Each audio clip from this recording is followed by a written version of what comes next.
The story starts with a noblewoman named Anastasia and her fiancé, the Crown Prince, breaking their engagement. It happened during a gathering of nobles. Anastasia, in front of the audience, expressed her difficulty in understanding her fiancé. The Crown Prince responded by publicly shaming her, calling her a thoughtless woman. To make matters worse, he compared her unfavorably to another girl, claiming that Amy, a girl with healing powers, was kinder and more understanding. Despite Anastasia's warning against making hasty decisions, the Crown Prince insisted that the country needed someone like Amy. He continued to insult Anastasia, supported by the nobles present. The Crown Prince even went on to reveal that he knew about the harassment Amy had faced, and insisted that someone like Anastasia would fail to become the mother of the country. As the nobles joined in insulting Anastasia, she couldn't take it anymore and threw her gloves at the Crown Prince. In another time and place, our main character woke up from sleep, claiming he remembered something important he had forgotten long ago. He started to explain the story carefully for everyone to understand from the beginning. The protagonist's name is Alan, and he lives in the royal capital of the kingdom of St. Laren-Rurden. He's just an ordinary 8-year-old boy, but something from his past life suddenly comes back to him. A game he played on his smartphone about a magical school life. It seems he must have been reincarnated into a villager in a game world. All Alan knows is that something really bad is about to happen. His mom and everyone else in the town are going to die soon. He decides to delve deeper into the dream he had earlier, which seems to hold the key to the rest of the game. In the game, Anastasia challenges Amy to a duel by throwing her gloves. The Crown Prince steps in to represent Amy when she has no one else to support her. Anastasia ends up losing the duel to the Crown Prince, and later, on her way to a local monastery, she gets attacked by bandits and disappears. But things are about to get even worse, according to Alan. The bandits who attacked Anastasia were sent by the Crown Prince, leading to a power imbalance and sparking a civil war that crumbles the kingdom's political stability. This chaos gives the East Empire an opportunity to attack, defeating the exhausted royal army with lightning speed. Alan knows this is a terrible situation, and he's determined not to let their stupid antics disrupt his life in any way. When he started shouting like that for no reason at all inside his room, naked, his mother came in and asked him what had happened. He explained that he had been having weird dreams. She told him he needed to have breakfast soon. Alan decided to protect his mother and made a promise to protect the city and all the people in it, in his own way. Even though he had memories of his previous life, he knew he was still his mother's son in this life. He knew he wouldn't run away easily, so he would continue protecting his people. He realized he needed to change the situation. While having breakfast with his mother, he thought about Crown Prince Karl Heinz, who was currently 8 years old like him, and had announced his engagement with Anastasia, who was also 8 years old. It made him realize he had 8 more years until the engagement and the judgment would occur. One might have wondered why Alan knew so much about this game's story. It turns out he had a bet with his sister to beat the game and couldn't refuse her challenge. As he strolled down the street brainstorming ways to save Anastasia, he noticed a carriage approaching and people gossiping about her. As the carriage passed by, their eyes met and Alan considered changing the course of the game's narrative. In his quest for ideas, he decided to follow the game's plot closely, realizing he had the power to turn things upside down. However, he hesitated because he didn't want Anastasia to die. Despite her appearing villainous in a normal setting, Alan believed she was a decent person. Anastasia's discussions about the country's politics and taxes made him understand her dedication to the nation, and he learned she was forced to leave in the end, a troubling thought. While lost in these reflections, he accidentally bumped into some melons owned by a woman named Monica. Alan apologized and she praised him for his good behavior, and mentioned her concerns about the guild's focus on alcohol. Monica worked at the pub connected to the Adventurers Guild headquarters. Despite feeling dragged around by her, Alan remembered he had forgotten something important. He asked for Monica's help for some reason. Later, Alan entered the guild with his mother. Rowdy-looking men questioned their presence. Assuming the first step of his plan had begun, Alan prepared for the unfolding course of his actions. Everyone, including his mother, found it hard to grasp what he wanted initially. Alan expressed his desire to clear the mud from the ditch. The man who initially seemed intimidating started smiling upon hearing him out. Subsequently, the man began to act kindly and suggested that Alan join the guild. He instructed his associates to hand over the necessary documents to be filled with the required details. Upon receiving the guild card, Alan was instructed to put a drop of his own blood on it. They assured him it would only be a small prick on the finger. As soon as Alan finished adding his blood to the card, it lit up. The man confirmed that the registration process was complete. Just as Alan finished registering with the guild, Monica suddenly appeared, jumping on him and playfully tossing melons onto his back. She wished him good luck, mentioning that his mother must be proud to have a son like him. Witnessing this, his mother became emotional and through tears expressed her hope that he would be okay, urging him to create his own luck. This entire experience left Alan with a sense of determination. He felt like he could change the course of the story, ultimately saving his mother and the entire town. He was aware that achieving this goal would require significant effort on his part, so he thought about going to check it out more to be sure if this was really the world from the game. He knew he'd need a lot of money to make his dream come true in the end. The main thing he had to do was beat the Crown Prince as a duel representative, which was a big step forward. He knew he would be enrolling in the Royal Academy for that in 7 years, so he needed money for all of that. Since he and his mom were already poor, he knew he would have to keep working hard. He thought about doing whatever work was necessary to make money quickly. He also knew about a secret scroll in the game that could be found 8 years from now. It was where Amy and the others would escape the Imperial Guards through the sewer and find the scroll in a forgotten room. Even though he knew he was in a game world, the sewer smell felt real to him. He found the compartment where the stuff was supposed to be, but the room didn't have any traps. He struggled to reach it for a while, but eventually managed to grab the scroll. When he revealed the scroll, it lit up on its own just like in the game and gave him a concealment skill. When he swiped the guild card, he felt like it was the perfect chance that he was in a game world. When the others started going into the sewer, Alan arrived just in time, admitting he had been lost for a while. He was determined to do whatever it took to make things better this time. After finishing the work, people predicted his mother would be upset at his dirty appearance. They decided to race to the tent, with the last one having to fetch water. Upon reaching the tent, they discovered Monica inside, naked. Everyone stared for a while and then rushed out, but Monica grabbed Alan's hand, insisting his mother would scold him for being dirty. Everyone outside heard a scream from Alan. After Alan came out of the tent the men noticed Alan's butt shining as if polished. They decided to put on clothes for Alan. Back at home, Alan was excited about trying out the new skill, suddenly appeared behind his mother. He felt successful in making it happen. Later, he placed the earnings on the table and his mother advised him to take it easy. She stressed the importance of focusing on school. Alan realized he could learn 3 times a week for free in this world. He knew he had to work hard to enter school and change the future of the town and his mother. He thought about what he needed next, which was the appraisal skill. It seemed like a crucial skill to change the entire situation. However, the place where the scroll was hidden was quite different from the smelly sewer. He realized he might be risking his life for it after checking on the horn rabbits in the wild. Deciding to use his concealment skill, he moved through the path more easily than before. He pondered searching for the ruins immediately. Feeling the need to return home before nightfall, he kept moving around the map, exploring different directions from the larger town. Thanks to his concealment skill, even as a villager, he could roam around the town as if he had a free pass, feeling like some kind of diplomat within the town. On the 3rd day of his exploration, he witnessed rabbits fight. The 4th day left him with a nasty cold, causing concern among his guildmates and mother. Finally, on the 5th day, he reached the ruins, feeling the payoff for his hard work was near.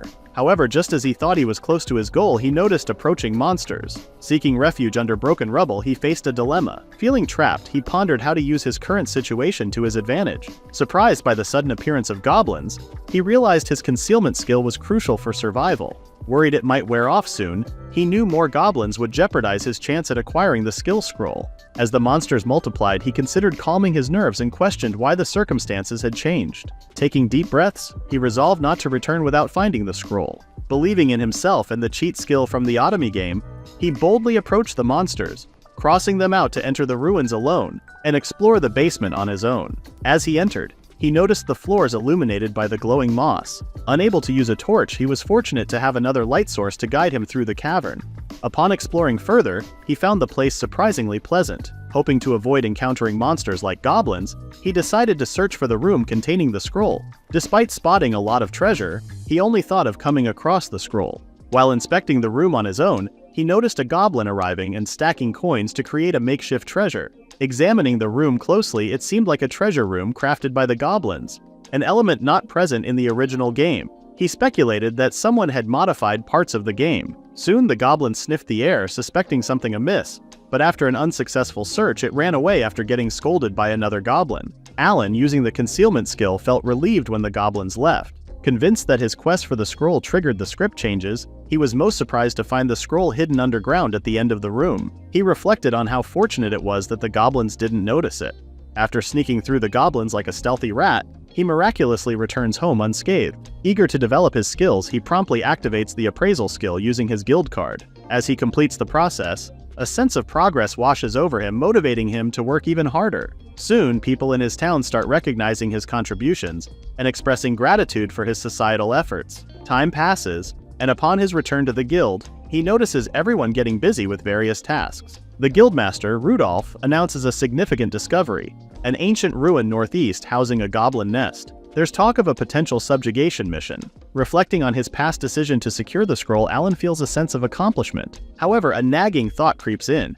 He wonders if they would have handled it differently had they known that Amy was the one who uncovered the scroll. Intrigued and uncertain, he contemplates what future challenges might unfold. When he asked him more about the situation, Rudolph let Alan know that he would have to join the drain cleaning soon enough. When Alan inquired about being on the team to subjugate the goblin, Rudolph explained that he had already stopped being an adventurer. He would only report on the situation. When Alan pointed out that he must be too skilled to leave the career, Rudolph ended up showing his leg, which was nothing but a prosthetic. Alan realized that the situation was grimmer than he had hoped. It turned out that Rudolph had been hit by an orc arrow in his knee, and now he had to use the fake leg as a replacement. It was quite expensive and made it difficult for him to work. Despite this, Rudolph looked forward to Alan's career, believing that he would soon be able to swing his sword. Rudolph expressed that he would continue to look forward to it. Some of his men gathered around him to check out the map, and Alan observed that even after retirement, Rudolph was still loved and respected by everyone, making him an exemplary adventurer. From there, Alan kept himself busy with cleaning the drains as usual.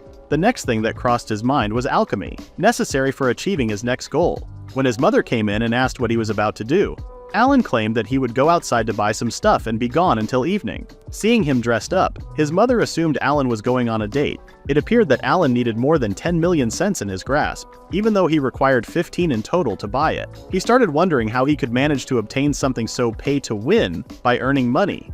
As he walked into the street, he noticed merchants selling things in the market. The idea struck him that he could use the appraisal skill he had acquired. Examining one of the items, he sensed its uniqueness and considered buying it. After researching more, the shopkeeper explained the item's story to him. Despite the shopkeeper assuming it was for his girlfriend, Alan paid with his guild card to make the purchase more trustworthy. Thinking ahead, he planned to sell it to another adventurer or merchant, even if it meant selling it for half of the appraised price. Confident he would still turn a profit, his goal was to reach 15 million cents. Excitedly, he showed the item to Rudolph. After a thorough examination, Rudolph suggested consulting an expert for a better opinion. The expert explained that the earring was robust and fire-resistant gloves would enhance its value significantly.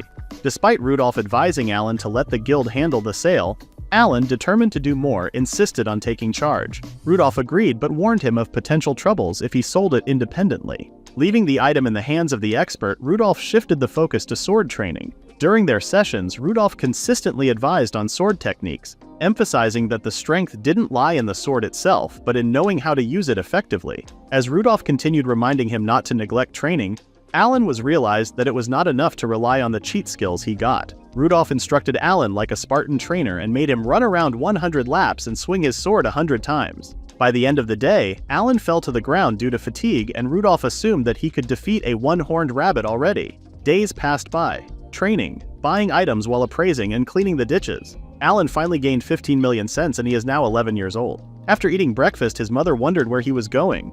He claimed he was going to the market. His mother started giggling at seeing his son all grown up. She reminded him not to stay out late since the next day would be something important. Alan went out and reflected on the past year of hard work paying off. Finding himself in a scary place, Alan decided to use his concealment skill to stay safe from the eerie eyes around him. After disarming his concealment, he stood in front of a store and used his appraisal skill to learn the password. When he uttered the password, the door opened as if by magic. Inside, a hooded person asked him what he was looking for, and Alan said he was searching for the scroll of alchemy. The man praised his taste and offered it for 14 million, even throwing in some magic stones for free. However, when Alan used his appraisal magic on the scroll and complained that it was only an ordinary scroll, the man realized Alan wasn't someone to scam and complimented his keen eye for details. Upon seeing the real scroll on the table, Alan asked if he could use it and offered to pay with his guild card. After the transaction, Alan left, deciding it might be best to avoid the place in the future. 2 years of hard work paid off, and Alan had a satisfying ending to his quest. Returning home, his mother noticed he was late and advised him to go to sleep early for an important day ahead. The next day was his graduation exam, and he knew he could rely on his memories from his past life to succeed, despite the lack of importance given to elementary and middle school education in the country. The teacher called Alan, informing him that he was now 11 years old and needed to take an exam. She invited him for a walk, and in a hidden room, she initiated the hourglass. Alan recognized that the first part involved memorization. As he neared completion, the only challenging part seemed to be geography. Upon finishing the exam, the teacher was surprised to find that only an under of hour had passed. Despite her insistence on reviewing the answers, Alan felt confident and wanted to leave. When the results were published, the teacher excitedly ran to him, revealing that he had not only passed but achieved a perfect score in every subject. She thought skipping a grade at the age of 11 was impressive and believed it would be a strong recommendation for high school admission. Expressing his desire to attend high school, Alan learned it was 4 years away. Despite the wait, he decided to be patient. The teacher promised to submit a recommendation and wondered how she would contact him post-graduation. Alan suggested informing the Adventurers Guild since his mother is usually away for work. Returning home, he celebrated with his mother. She gifted him a dismantling knife, an item he had always wanted. Overwhelmed by the realization that his mother spent a significant portion of her income on the gift, he cried. His mother comforted him, expressing her only wish for his happiness. He vowed to save money for high school, and although his mother felt sorry for not managing it herself, he assured her he would protect her without faltering. Not long after, he received a notification that the age restriction no longer applied to him, allowing him to take the entrance exam. Simultaneously, Alan became an F-rank adventurer. At this moment, he felt like there would be more than 3 years until he reached an important stage in the game. Contemplating the harsh fate ahead, he considered putting an end to it all. Monica burst in, shouting congratulations for his achievement at such a young age, but Alan dodged her. The pub patrons joined in, praising his improvement each day. Rudolph entered and patted him on the head, making him realize his value to them. Rudolph explained that even without the protection of a swordsman or warrior, Alan would be fine. This protection worked like a divine blessing, boosting proficiency and allowing special abilities. Amy had the divine protection of healing, and the Crown Prince had protection for fire and hero skills, making him the true protagonist-class hero. Despite being currently crippled, Old Man Rudolph had the protection of a swordsman, showcasing his immense talent in swordsmanship. Alan, a commoner with no special protection, considered it normal. For now, he knew he needed Rudolph's guidance to improve and eventually reach E-rank status. Rudolph said it would take a while because he had been cleaning ditches. Now he had to gather herbs and hunt horn rabbits. He warned Alan to be careful since they hadn't been outside of town before. Alan planned to start the quest the next day. Alan finished the quest in 2 days. Knowing about the game made it easier, but the horn rabbits were still tough to deal with. Using the knife from his mother, Alan leveled up their skills. He set his sights on the Valley of the Flying Dragon, seeking wind magic from the Book of the Wind God. He needed to improve before the high school entry exam, which he saw as the start of their adventure. In another time and place, Amy faced a fierce monster with Carl. The dragon creature accused her of killing her husband despite Amy's protests. The monster attacked relentlessly, and Amy realized things weren't getting better. She unleashed an offensive barrier to finish the monster off, but its child suddenly attacked behind her. Carl saved her, and despite Amy's regret, he consoled her, saying it had to be done. That's how Alan remembered the game event. The magical fantasy and thrill of school life kept replaying in Alan's mind. He reminded himself of the need for the Book of the Wind God. Remembering how they had been called robbers by the wyverns they killed while looting, he felt a sense of emptiness in Amy's tears. Feeling the world becoming dangerous, Alan resolved to be cautious on his way to the Valley of the Flying Dragon for the book. He believed he had prepared well in Friesen Village, the closest to the valley, so he could trek there in a day. Aware of ferocious demons in the mountains, he wanted to avoid unnecessary fights. Using his concealment skill, he aimed to steer clear of danger and make it back safely. Just as he felt the need to have prepared better for climbing the mountain, he noticed the wyvern flying above his head. As he surveyed the landscape, the Valley of the Flying Dragon looked amazing. The main difference between dragons and wyverns was that dragons could breathe fire and roar, while wyverns couldn't. This made wyverns weaker than dragons. Despite these thoughts, he knew it wasn't the time to dwell on them. Instead, he focused on building a camp before sunset. Using his alchemy magic, a skill centered around crafting abilities, he quickly set up the camp. He considered what more he could do with his magic, such as crafting and strengthening weapons, armor, and potions.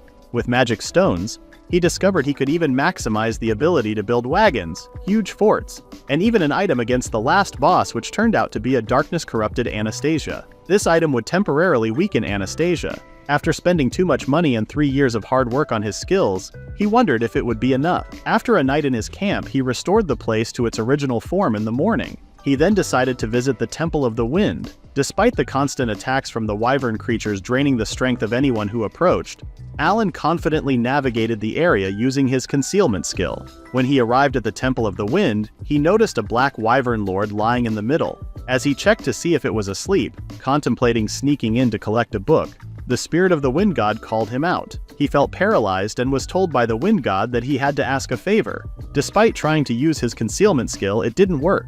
The wind god showed him a scroll preventing him from leaving, clarifying that he wasn't there to harm him. As he pondered the situation, the man introduced himself as the god of the wind. This introduction made Alan feel doubtful. While waiting for the wind god's favor, he observed the god handling the wyvern, named Jerome, throwing it around and asking it to wake up. When the wyvern finally woke up, the wind god claimed that Alan would be helping them.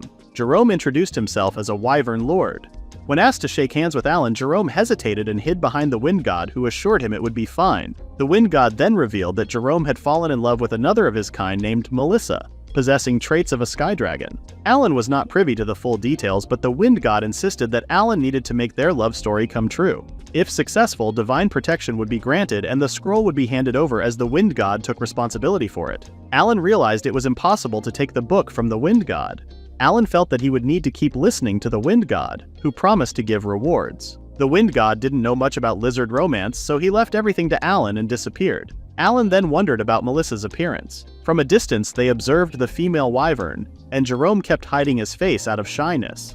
When Alan noticed a ribbon around Melissa's tail, he realized she must have been the boss of a mission defeated by Amy and the Crown Prince. He understood the potential consequences if he hadn't arrived in time.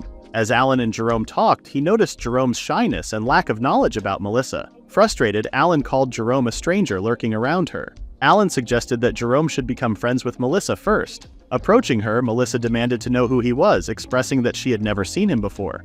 However, Jerome felt she treated him like trash and flew away. Realizing their initial attempt had failed, Alan decided Jerome needed to find a gift for Melissa. Alan asked the wind god for Melissa's current location, and they waited for Jerome. The wind god was confident that Jerome, being a great hunter, would make significant progress. However, when Jerome descended with a huge worm in his mouth, Melissa got scared and flew away.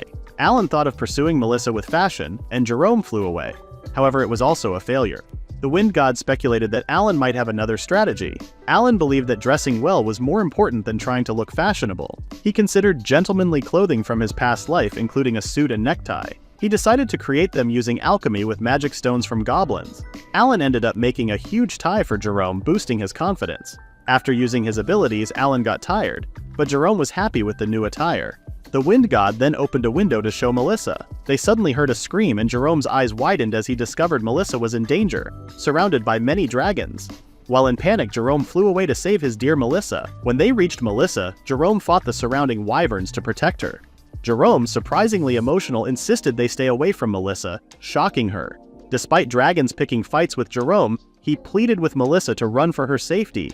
However, as she attempted to escape, one of the dragons tried to catch up to her, but Jerome caught its tail and slammed the wyvern to the ground. Realizing Melissa was in imminent danger, Jerome fought against all odds to protect her. Meanwhile, the wind god and Alan had a conversation with Melissa. Melissa found the wind god creepy, and Alan felt on the verge of losing their composure. As the dragons chased them, Alan noticed the wind god realizing the danger. Swiftly, the wind god whisked them away, allowing them to talk freely. Melissa, unaware of the situation, listened as Alan explained they were friends of Jerome and were there to help. As Jerome bravely fought off the dragons, Melissa fell silent. When Jerome struggled and Melissa rushed to help, he finally woke up. Surprised, Melissa found herself under him, joking about his weight. Yet, as Jerome tried to leave, Melissa held onto his tail, grateful for his rescue and expressing her admiration with a kiss. Alan, satisfied with bringing them together, received a blessing from the wind god.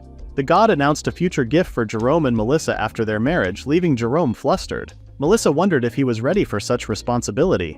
The god disappeared, leaving Alan with a sense of weirdness. Reflecting on the wind god's book, Alan considered Amy's absence. Realizing Amy wouldn't receive divine protection when she visited in 4 years, he pondered the unfolding scenario. As Alan delved into his thoughts, Jerome started thanking Alan. Alan insisted it was unnecessary, stating there was no need for any gratitude. In response, Alan suggested that avoiding this place for the next 4 summers would be enough as a form of thanks due to potential break-ins. Melissa entered the scene, expressing her gratitude for a precious ornament made for Jerome. Alan noticed their growing camaraderie, with the use of nicknames feeling sweet. Melissa assured they'd be available whenever needed as an act of gratitude. Alan agreed and prepared to bid farewell. As Jerome teetered on the brink of tears, Melissa reminded him to be strong and asserted the need to find their own place quickly. Jerome professed his thanks for Alan and flew away. Alan shifted focus, completing the mission of aiding the wind god and gaining divine protection. Realizing an unfinished task in Friesen Village, Alan needed to secure high-speed transportation by building a glider. Though learning wind magic wasn't part of the initial plan, Alan, a former aeronautical engineer, considered it useful for their current situation. Determined to build a motor glider, he prepared for future missions. Upon reaching the vast field in the village, he cleaned the runway for the glider with wind magic. Although the spell chanting felt awkward, Alan recognized his skills surpassed typical low-level adventurers, elevating him to a D-ranked magic power. He then thanked the creepy-looking wind god for the useful magic. Alan then started preparing the glider. He started working through the building map and used all the materials gathered over time, applying alchemy to them. After smelting the materials together, the glider was ready. The runaway seemed perfect, so he decided to begin test running with it. He even infused some magic into the right handle and activated the Wyvern's magic stone. Upon accelerating, he felt an absurd amount of output, compelling him to keep going up. As he soared through the glider, Alan targeted a ruin to reach his desired location. However, he realized he forgot to clean the road where he built the glider. Deciding to think about it later, he focused on reaching his destination. Since he hadn't flown since his university days in his previous life, he couldn't contain his excitement. Meanwhile, Anastasia sat with her friend Margaret and the maids. She noticed a strange bird-like object in the sky. Assuming it might be one of the wyverns going in the wrong direction, they decided to report it as soon as possible. On the other hand, Alan realized that he could already see the royal capital from his position. It felt like he had soared through the skies, saving a lot of time compared to taking a carriage. However, as he contemplated landing, he wondered if there was enough space in the crowded royal capital streets. Without a parachute, he couldn't jump off, so he spotted a large lake while rushing through the skies. Despite the risk, he decided to land in the middle of the lake, planning to play it like a human raven. Targeting the lake, he glided to the water's edge to avoid stalling.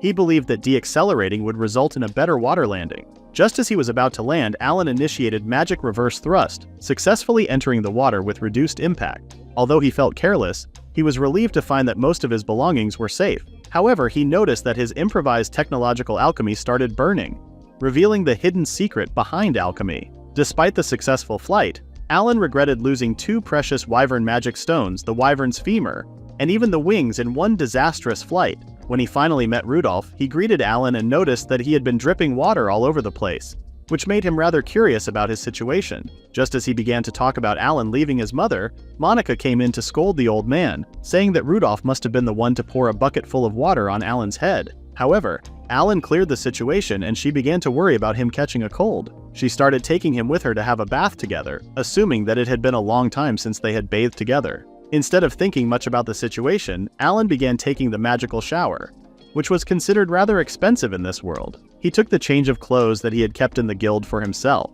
Even though he had finally finished the first expedition of his life, he felt like he needed to reflect on a lot of things in his life right now. The more he remembered about his previous life, the more he felt like he had failed to be an engineer in his life. The more he thought about the glider accident, the more he felt like he had had a childhood like this in his previous life as well. He felt like even after growing up in his body, he kept on acting like a child who kept on making mistakes over and over again in his life. The more he procrastinated while sitting in front of the lake, Alan began to wonder what kind of modifications he could do on the glider the next time, so he would be able to minimize the danger on his own. After processing the thoughts for a while, he felt like he wanted to build an airplane which was called a VTOL airplane. This brought him in front of the cheat item with the name Scroll of Multiple Chanting, so he would be able to make mistakes and continue to experiment on them at once. But all he remembered was that the scroll was in a difficult place. Even so, he hoped that he would manage to make it happen in any way. So he thought of progressing on his own by smelting items at once, even though he was not confident about his placement.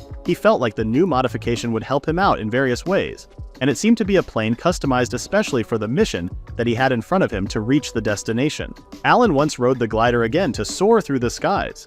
As he glided, he pondered two crucial things: the accuracy of the blueprints and the magical power needed to complete the extensive workload. Simultaneously, he considered the importance of cutting costs, emphasizing thrift. Eventually, he reached his destination while riding his newly made airplane, the Tower of the Sage. While circling the tower with his airplane, he reminded himself of the need to reach the top floor. He repeated the process of ascending and turning, recognizing that the stratus clouds extended up to approximately 2,000 meters above the ground. Reaching this altitude, he faced no interference from inside the tower. Realizing he was reaching a high altitude, he focused on his goal. He activated the wind magic engine, took it apart, and left his seat on the plane while flying through the air. He then channeled his mana and gathered it in his hands. He targeted the tower floor, opened the parachute, and safely landed on the target. Without any issues, he made it to the tower's highest floor. Despite his fear of heights, he entered his parachute into a storage state grabbed onto the wiring and successfully climbed the tower. Feeling accomplished, he stood in front of the treasure he had been seeking, considering the glider missile operation a huge success. After a brief rest, he approached the coveted item, a scroll, with a sense of immediate acquisition. He didn't want to waste time as the skill was already secured. Alan felt he was close to his final destination, only needing to decide on another skill. However, the realization that he had to leave this high position made him anxious. Gathering the best possible skill for now, he prepared to move forward. Once there was a wise sage who used to help people all over the world. He didn't need to chant any magic spells to use his powers. However, one day, while on his way to the village of elves to share potion ingredients, the sage tragically perished. His soul became trapped within a magical scroll. This scroll was the final item needed by Alan, but to find it, he had to navigate a tricky path hidden in the Forest of Illusion, where the elves dwelled secretly. Even though Alan knew they would eventually have to go there, they also knew they had no immediate business in the elven village. The events involving the village were set to happen much later. So for now, all they could do was focus on their mission. He believed that his aircraft invention would be the highlight of his life, and he needed to make it to Rinzia village soon, following directions from the guild association. At the same time, he had many problems with the map from the guild. It was outdated and he lost his way in the sky before reaching the Forest of Illusion. This was bad given the strong demons and monsters in the area. He knew there was a time limit for the concealment, which wouldn't help in this situation. Upon reaching the village, he decided to camp as the sun set. He noticed a drop-off point outside the village, making it easier for him to land his plane. Using the vertical engine and activating altitude control engines on both wings, he made a comfortable descent to avoid risks. After using up his magic abilities, he grew tired. Upon landing, he saw elves targeting him with bows and arrows, catching him off guard. When brought to the village leader, they questioned if he was human. Despite claiming to intend reaching a human village, he ended up in the protected elven village, creating hostility. The village head was shocked, as their magic protection should have prevented humans from entering. Alan explained that he chose to enter using the skies. They realized he was referring to the vehicle he used, but some doubted his honesty as they couldn't sense magic in him. When the queen confronted him, he felt the need to keep his abilities hidden. All he knew was that the non-human race didn't like humans. However, when he mentioned having the divine blessings of the wind god, they felt more at ease. Despite not fully understanding the situation, the queen insisted he help save their village, treating him better. She disclosed their struggle with an evil spirit in the Forest of Illusion, which was nearing the village. Alan, unfamiliar with the events, got involved as the queen revealed the spirit's pursuit of them and other spirits. He found it hard to believe, but sensed their desperation for help. Due to strained relations between humans and elves, they hesitated to seek aid from other races. However, now with Alan present, the queen kneeled before him, expecting him to be their protector. Just then, the village princess, known from the game, disagreed vehemently, suggesting extermination as a better option. The queen advised her daughter Sherry to leave the room. Before long, the queen's companions rushed in, informing that an evil spirit had reappeared.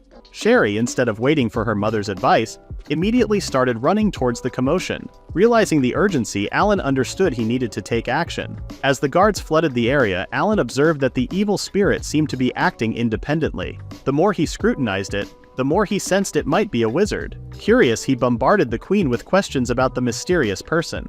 In this heightened state, Alan felt more attuned to the situation than the elves. However, his focus shifted when he noticed a suspicious individual. The queen, recognizing his concern, allowed him to examine the scene more closely, revealing the presence of the troublesome spirit. Amidst the chaos, Sherry declared her intention to eliminate the evil with her bow and arrows. Alan realized she was misunderstanding the situation. As the arrow struck the person, it simply bounced off, deepening the mystery. Alan questioned the person's allegiance, wondering who they were working against among the elves. The queen, sensing the complexity of the situation, requested Alan's assistance in this troublesome scenario.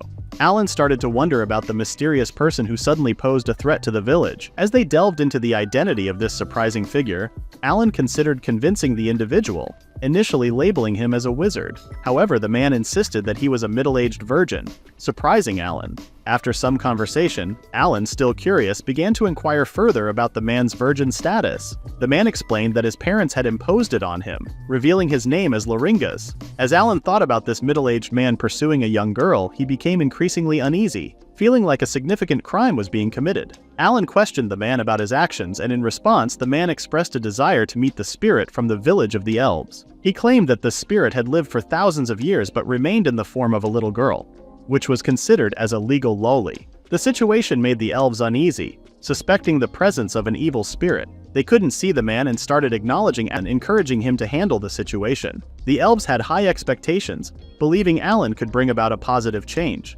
Alan began telling the wizard to leave, accusing him of being a pedophile. The wizard defended himself, insisting that he was only admiring beauty without any harmful intent. As Alan thought more about it, he believed the wizard's actions were not as bad as he initially thought. However, when Alan pointed out that the wizard was scaring away a spirit, the wizard finally acknowledged his wrongdoing. Feeling remorseful, the wizard dropped to the ground, admitting that scaring away the spirits was not gentlemanly.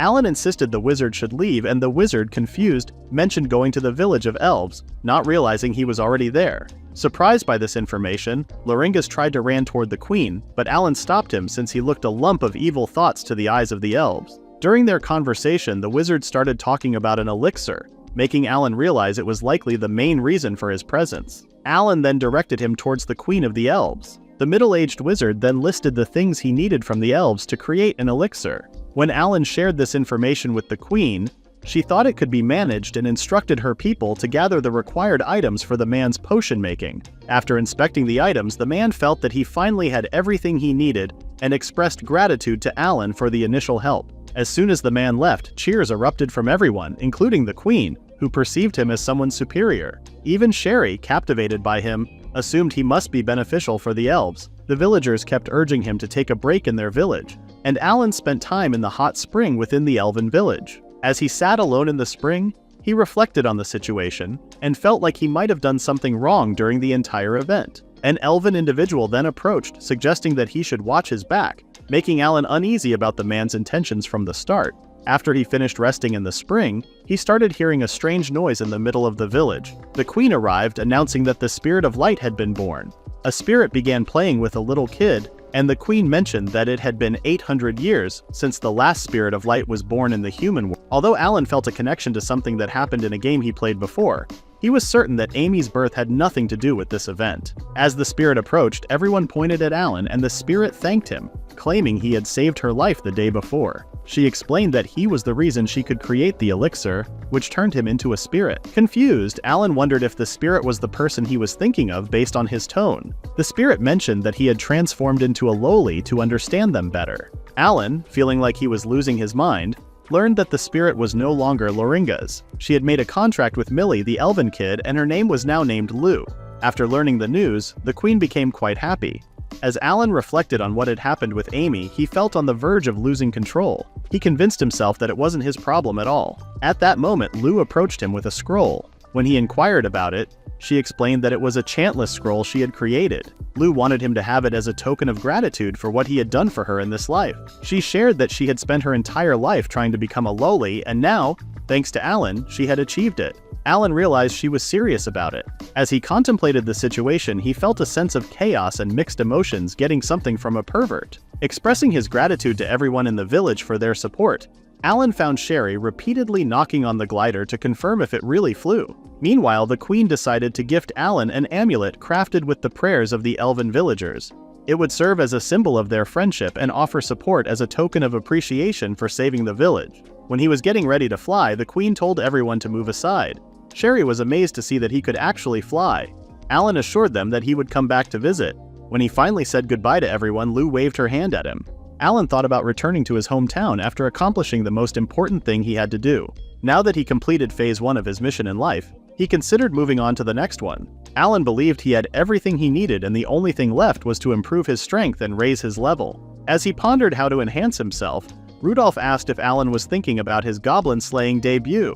Alan was indeed contemplating a new beginning. Before he could give a definite answer, Monica unexpectedly appeared and quickly pulled him close, acting like a girlfriend. She told him not to worry his mother and never push himself too hard. She playfully slapped his back to divert his thoughts. That night, Alan then discussed the extermination mission with his mother, explaining that he would be away from home for a while due to dangerous requests. As he was cradled by his mother, thoughts of a future free from every problem filled his mind. He believed that when the time came, he would be able to protect his mother. Later, when Alan approached the familiar old shady shop to sell the honey he had received from the elven village, he felt it might be too expensive for someone like him to possess. Despite Alan's attempts to explain that he had secured it through a connection, the man insisted on bidding $2 million for the honey. Alan decided to accept the offer, but the man continued to ask for more. Alan believed he could manage, though it would take some time.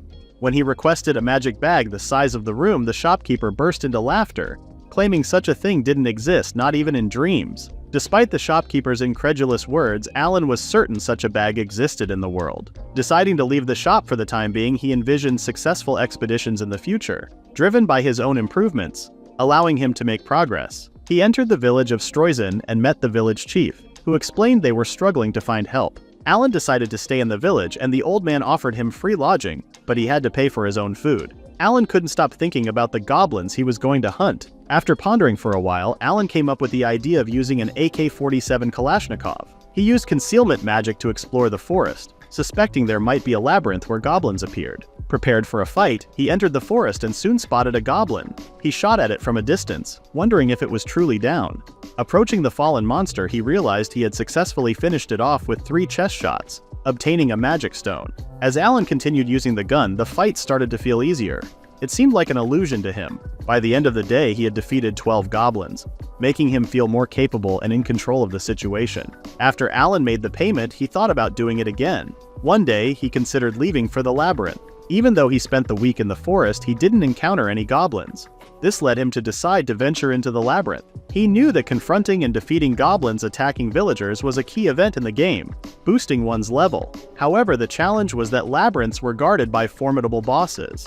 The true purpose of destroying the labyrinth remained a mystery to everyone. Alan began to question if it was really necessary to completely annihilate the labyrinth. To navigate the labyrinth, Alan used a magic lantern he purchased at the guild for 300,000 cents. This item could be illuminated by Mona without producing any heat or smoke. As Alan explored the labyrinth, he encountered 2 goblins. Feeling unable to hide effectively due to the lantern's light, he attracted more goblins. While using the lantern, Alan lent himself to a football fish, and the situation made him nauseous as memories of the labyrinth rushed back. Despite the challenges, he speedily navigated through the labyrinth and finally reached its lowest floor, the 5th floor. Here, the hall with the core was guarded by powerful bosses. Soon enough, he encountered the Goblin King. Considering the best approach, he decided to target the monster's minions first. Recognizing that dealing with the largest threat was crucial, he utilized his wind magic to make the minions disappear. Targeting the Goblin King, he started shooting at the massive monsters. The king experienced intense pain as he attacked, and the monster in response charged at him with a massive hammer. Despite Alan recalling his experiences from the video game, he realized he was still resilient. However, as his countermeasure weapons were depleted, he threw the last bomb at the monster. The explosion caused the monster to scream in agony, as if facing the touch of death. Seizing the opportunity when the monster uncovered its helmet to scratch its head, Alan used his powerful Kalashnikov to obliterate the monster's head. This confirmed to him once again that the strategies from the game were effective. Even after Alan blew the monster's head off, he saw the enormous body still shaking. Concerned, he readied the wind cutter in case the creature wasn't dead. As soon as the body stopped moving, he realized collecting the magic stones would be a big problem. Finally reaching the labyrinth's core, he knew destroying it would make everything disappear. However, touching the core will instantly return him to the entrance. Back at the guild, he shared his labyrinth experience, earning admiration from everyone. Despite the praise, cheating made him feel embarrassed. Monica, known for her ample bosom, came to welcome him, but Alan had already left. The guild took the goblin's magic stone to get a better price. Expecting recognition for defeating the dungeon, Alan anticipated gaining status and more money. He decided to buy a new home the next day, bringing him one step closer to the future he envisioned with his mother. Once Alan returned home, his mother reached out to him, despite the dirt on his body. She asked if he got hurt during his journey, and Alan explained that he had just been navigating the goblin maze. When he inquired about how she had been, she insisted she was fine as always. As they chatted about the next-door neighbor, Alan listened with curiosity after such a long time. Soon, his mother brought up the topic of him spending more time inside the house. She believed that the money he earned should be his to spend, and she regretted not having more space for him to keep his belongings. Alan mentioned that he had been contemplating moving out for various reasons. He wanted to provide his mother with a better life and suggested that having her live with him could be a great option. He expressed his desire for her to continue handling the housework as she always did. His mother, however, thought it was foolish of him to consider such a thing. She clarified that all she wanted was for him to lead a happy life, and she didn't want to burden him with household responsibilities. Realizing that Alan had the next day off, they decided to look for a house. They soon reached out to Rudolph to discuss the idea of a new house. Alan's mother asked about Alan causing problems for them, but Rudolph said Alan was doing well. They formally introduced themselves to the old man, who praised Alan as the most promising with a perfect track record. The old man mentioned that Alan was a low-ranked adventurer, and when parties were brought up, Alan felt the need to organize one but worried about minimal commissions. Discussing living arrangements in the guild, the old man advised against it. Alan then inquired if the old man could recommend a good real estate agent for them. Not long after, Monica came in and asked Alan if he was thinking about moving out. They chatted for a while about it, and when Alan mentioned considering a new place, Monica suggested he could come to her house anytime. This made Alan even more nervous. He couldn't quite grasp her intentions at first. Monica went on to explain that her father manages an apartment building and offered to show Alan and his family around. She thought it would be a great idea for them to check it out. The old man chimed in, agreeing with Monica and stating that they would all be safe there. When the topic of money came up, Alan felt reassured. The housing prices had been increasing, so he thought they would be fine with Monica's offer. Before they left for her place, Alan's mother insisted she greet the guild members for a while. Monica then approached Alan, asking what he imagined after hearing her inviting him to her house. Alan understood she was teasing him, and they all headed to the streets to check out the apartment building where Monica lived. Monica claimed they could have the top floor, mentioning it wasn't popular because it was challenging to navigate. However, Alan thought it would be easier for them since they had to reach the 5th floor in their current housing situation. Upon entering the room, Alan realized it was more spacious than his previous one. He considered making the bigger room his bedroom as it offered a clear view of the city, and he could fit many things in there. When his mother understood the pricing, she thanked Monica for helping them. She mentioned that Alan could be considered a good investment, a notion he found hard to grasp. When he returned to the guild, the old man asked about the situation, and Alan explained they stayed with Monica in the same building. The folks at the guild were impressed, watching someone so young showing genuine concern for his mother. Cheers erupted as Alan achieved something new. One of the guild members, Jared, invited the others in, assisting their filial boy Alan with moving furniture and luggage. Alan insisted they needn't bother, but they were determined to help anyway. Even Alan's mother thanked him for having such supportive friends. Alan started feeling happy about the situation. Witnessing this, he felt a warm glow inside despite knowing they weren't great in many situations. As they worked together to move out, Alan sensed they were an unusual group, lugging stuff around the house. Alan's mother even shed tears of gratitude during the process. After completing the task, Jared thanked everyone for being with him during the ordeal. As things settled down, the group suggested having a banquet to celebrate.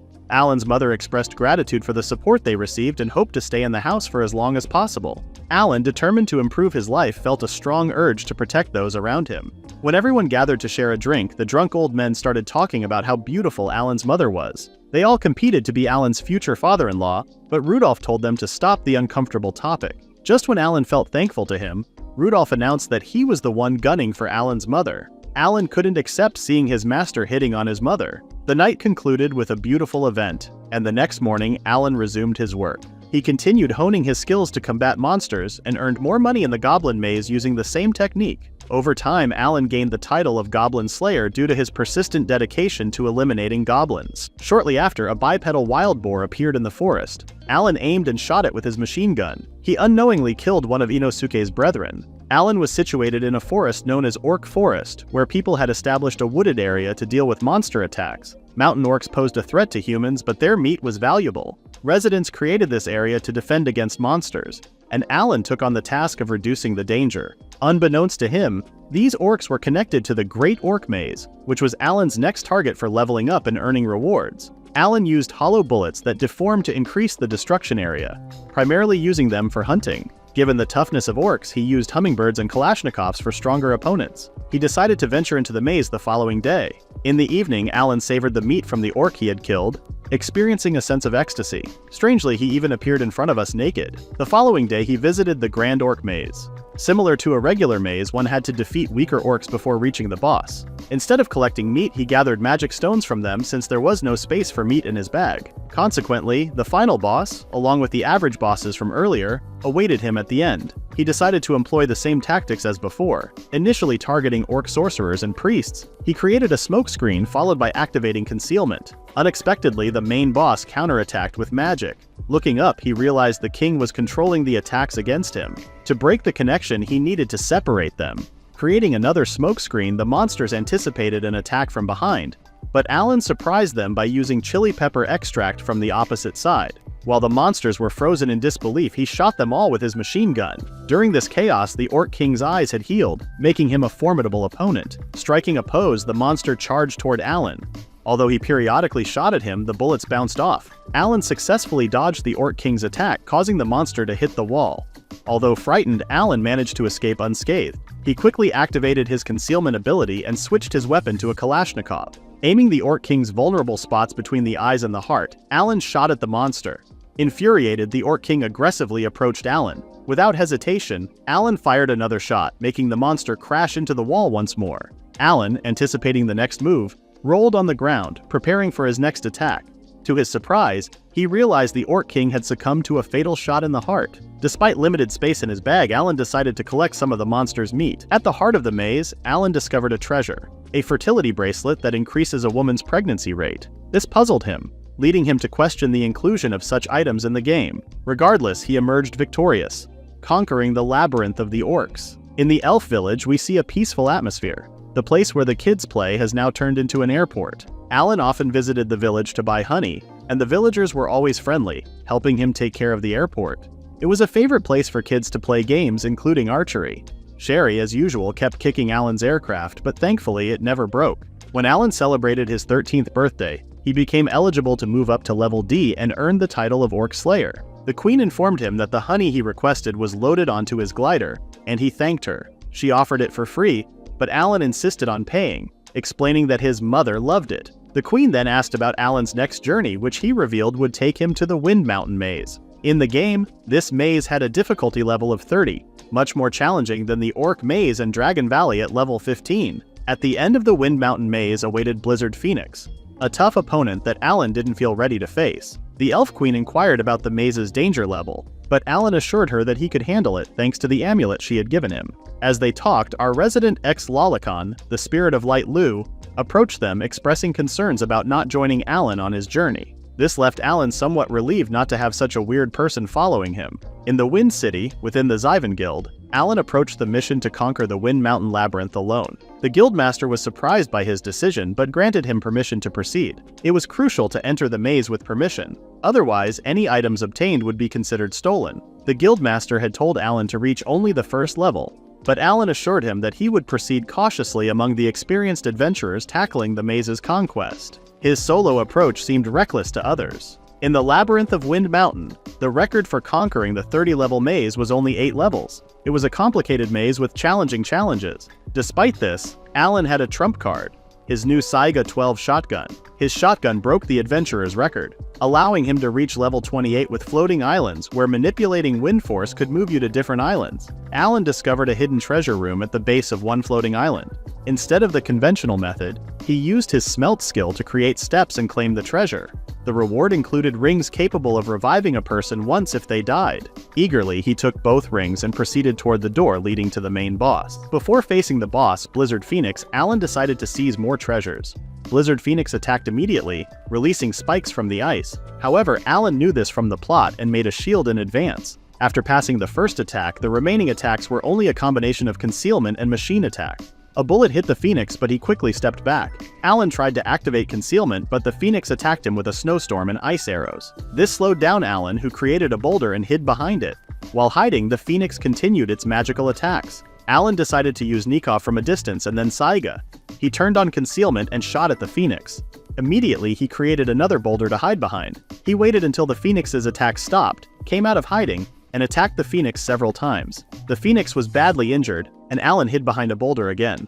When he emerged from hiding, he saw the bird falling and he slipped and fell on the frozen ground. He managed to stop just before the Phoenix fell, keeping it alive. Alan finished off the Phoenix and then began to dismantle its body. Surprisingly, the Phoenix's feathers remained beautiful even after removal. Alan also decided to collect the bones, which turned out to be incredibly lightweight. Inside a treasure chest, he found the Sword of the Sky Knight. This weapon bestowed the blessing of a knight upon the wielder and allowed an upgrade to the Heaven Knight along with the additional gift of wind magic. However, the most precious discovery in the maze was the Magic Stone Synthesizer, which enlarged smaller magic stones when combined, increasing their value. Alan planned to use the synthesizer every time he returned to the maze. He resolved to keep the details of his progress a closely guarded secret. Back in the city, Master Rudolph noticed that Alan was still engaged in ditch cleaning. Alan explained that he did this only during his spare time. Rudolph inquired about Alan's plans for the upcoming year. as he was now 14 and eligible to attend high school. Rudolph requested Alan's assistance on a guard-related task that would help him raise his level and reputation. Initially uninterested, Alan attempted to refuse, fearing that it might reveal too much about his battle capabilities. However, when Jared arrived, along with other adventurers announcing they were ready to work with him, Alan found himself facing unexpected and persistent demands. Rudolph set a 7 a.m. schedule, and Alan, trapped in a cloud of alcohol-scented breath, realized he had little choice but to comply. Alan found himself on an escort mission, accompanying a little girl named Carlin, along with his older brother Dirk. Their journey was to a small village where Dirk regularly delivered essential supplies like coal, wood, and dried meat from the royal capital. Carlin, a spirited young girl, had a keen interest in Al's wind magic, and the two quickly developed a close bond. A few other adventurers, including the formidable Jared, joined them on this journey. However, Carlin was hesitant to get close to Jared due to his intimidating appearance. The route they followed led through a treacherous mountainous area known for bandit activity. It was the responsibility of Al's team to protect the caravan from these threats. Despite the tension of the mission, Carlin and Alan got along splendidly, and she had grown quite attached to him. Alan had left his powerful Kalashnikov and assault rifles behind, but carried a small Makarov pistol discreetly concealed under his clothes. While he might have seemed formidable to others, Alan struggled with the moral dilemma of whether he could use it against a living, pleading person, unlike the monsters he was used to dealing with. Carlin's sweet interruption broke through his contemplation, and she inquired about his well-being. Meanwhile, Jared issued a warning, explaining that the path ahead would become narrower, making them vulnerable to bandit attacks.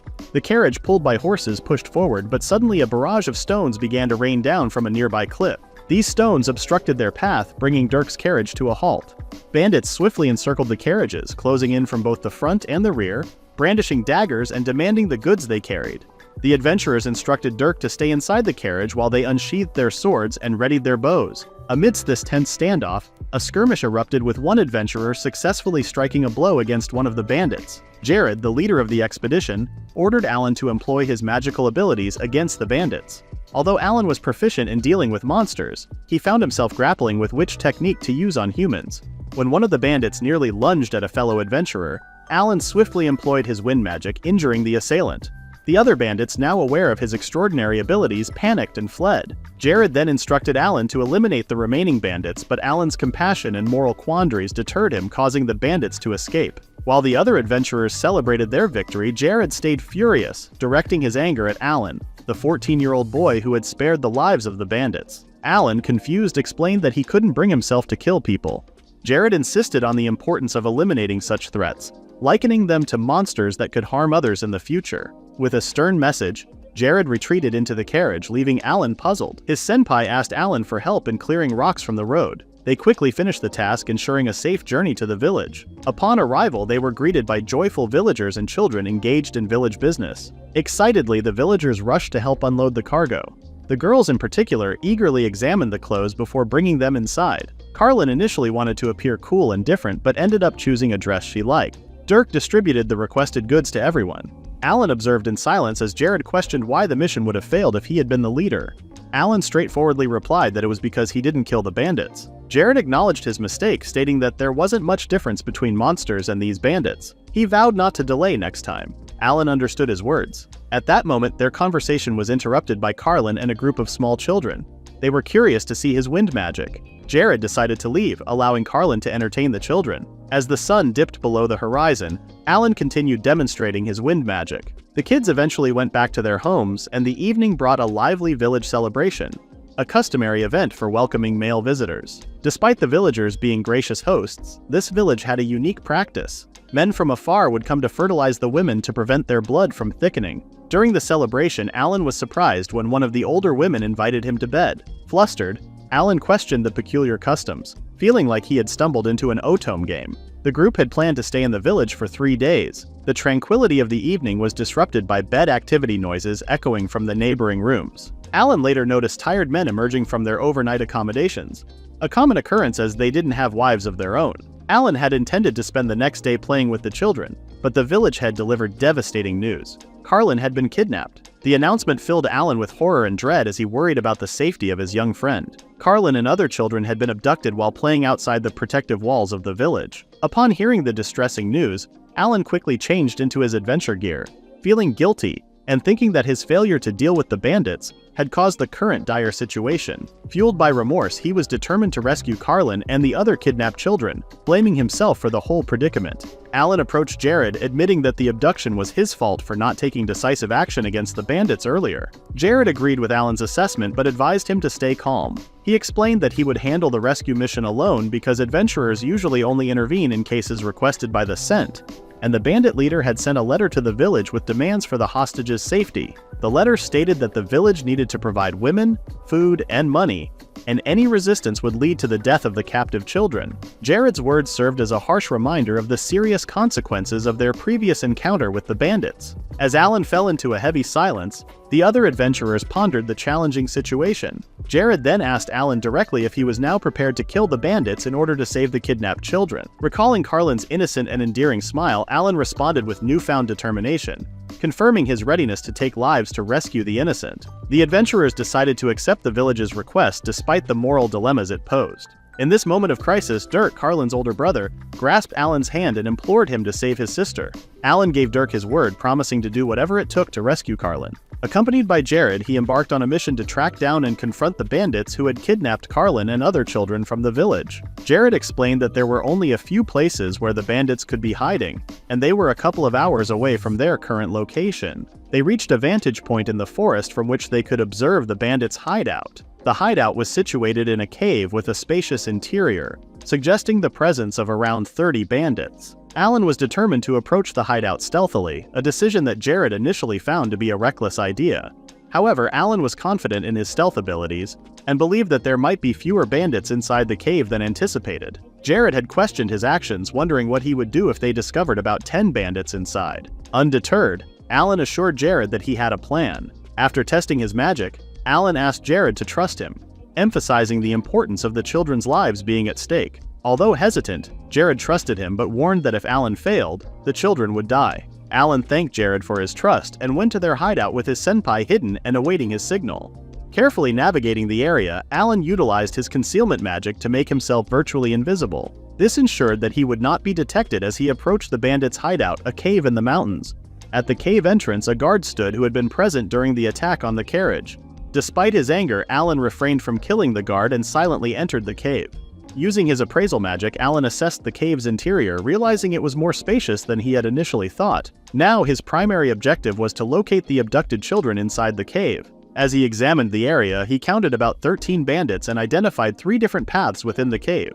Along one of these paths, 2 children were confined in a cage, but Carlin was not among them. Determined to find her, Alan pressed onward, following the sounds emanating from a nearby door. Upon opening the door, he was met with a distressing sight, a man attempting to harm Carlin. Filled with rage, Alan swiftly used his fist to subdue the assailant until he no longer posed a threat. Carlin, frightened yet relieved, found herself safe once more in this perilous situation.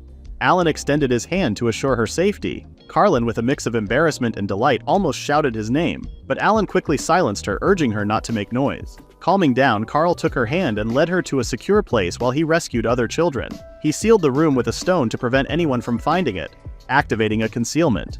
Proceeding to the prison room with the children, Alan encountered a guard sitting with a gun. After a moment's hesitation, he shot the guard in the head, and the man immediately perished. Though the children were frightened and tearful, Alan urged them to be quiet. Taking them to Carlin, he reassured everyone, creating a thinner stone to seal the room from the inside. Asking the children to cover their ears, Alan drew a spell seal visible to the bandits. The children followed his instructions, and the bandits, unable to comprehend the situation, were blown away as Alan exerted his power. Because of the explosion, Jared was very surprised and realized that it was the signal he had mentioned. Alan told the children to stay inside, and he went out to check the situation. He saw a group of people terribly injured but still breathing.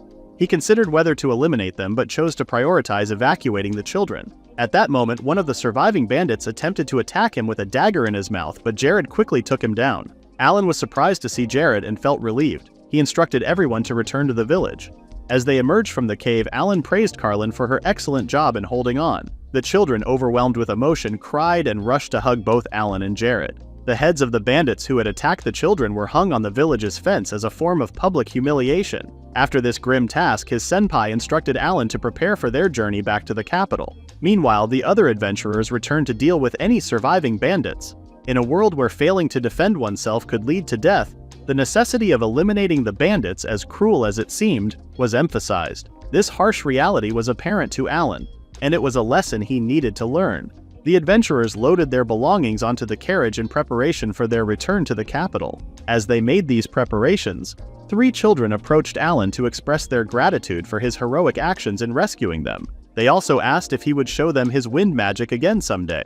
Alan happily promised them with a smile, and as the group prepared to depart, the children bid farewell. After the guild finished analyzing the tasks, Alan became the youngest adventurer to receive the C rank. He finally turned 15. Katarina was surprised that he did a good job tying a tie. She was upset that she couldn't tie it for him. She then hugged him, expressing her pride and wishing him the best of luck. Today was important, the day we had all been waiting for so long. Alan finally began his school life at the Royal Academy.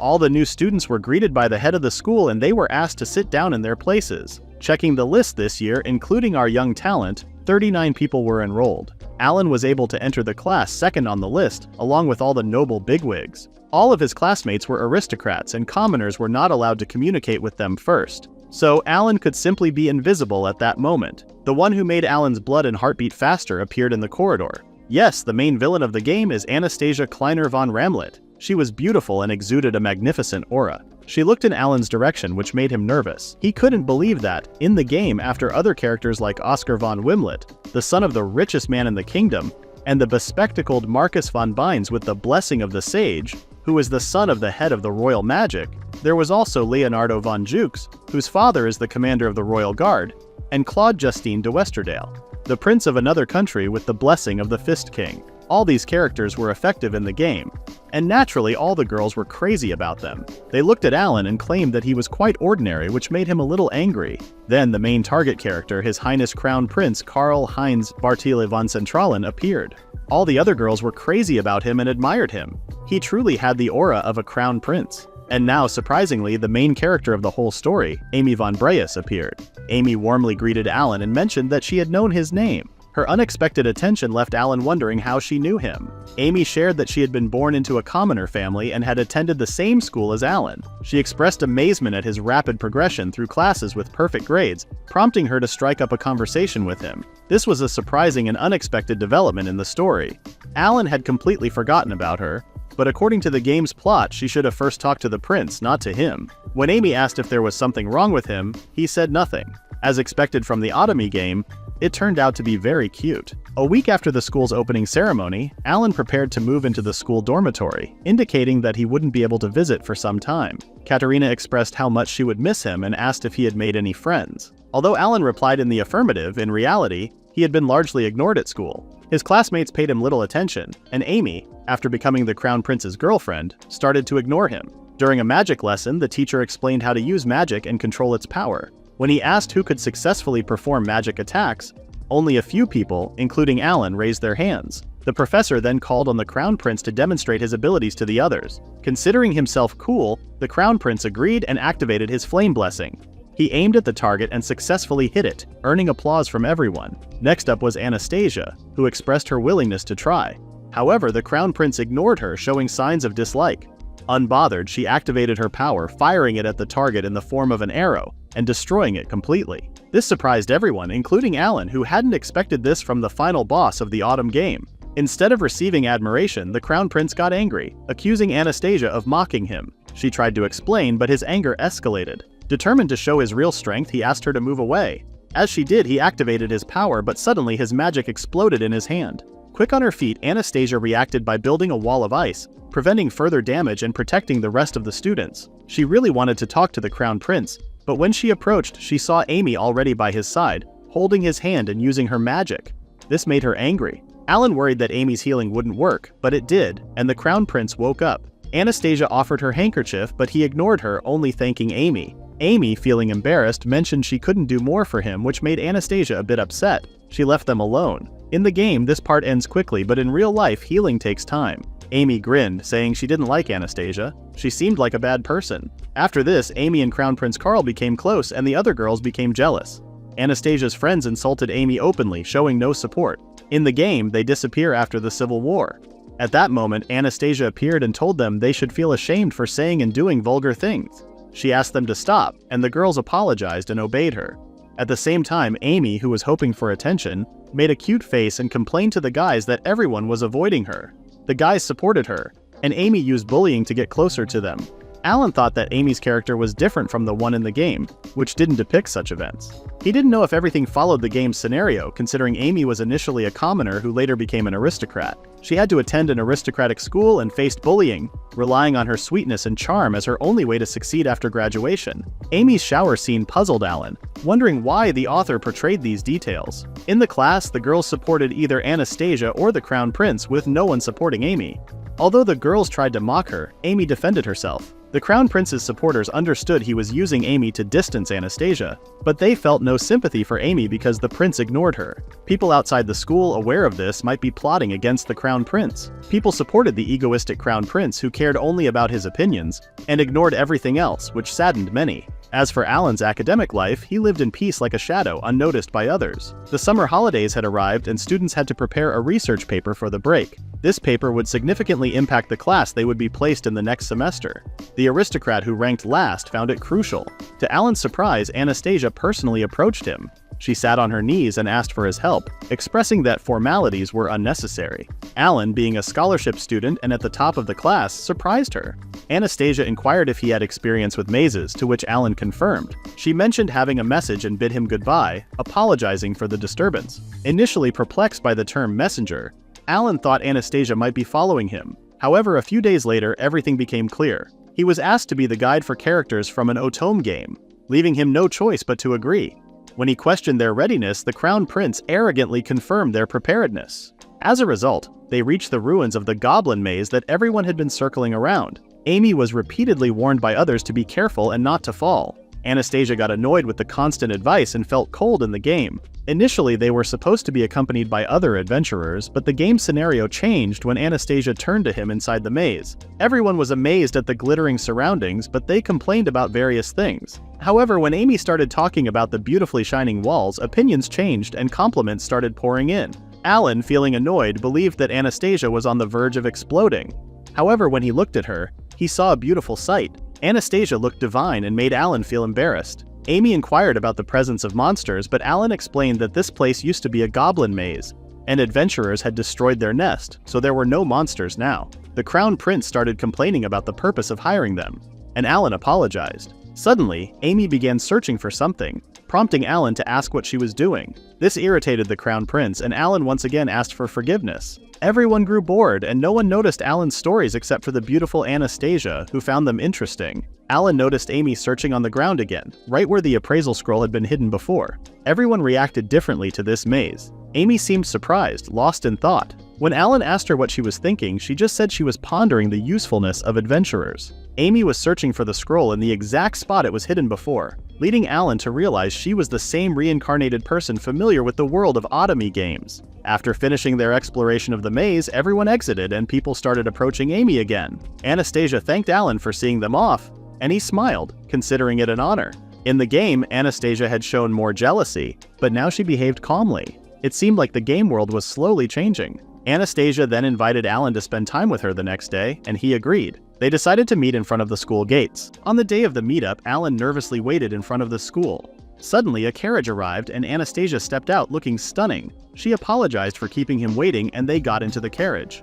She thanked him for agreeing to accompany her, and they shifted the conversation to the report of their recent expedition where they consulted with experts. Anastasia explained that she had arranged meetings with researchers in the fields of labyrinths and local historical ruins. Alan was surprised by her dedication to this endeavor. She told him that the Crown Prince and Prince Cloud of Western Dale were also involved in this report, and the success of this project was essential for their country's future and peace between the two nations. Alan felt compelled to assist her despite the challenges with the aristocrats. They met with various scientists and researched materials from previous reports, but initially none of the information seemed particularly useful.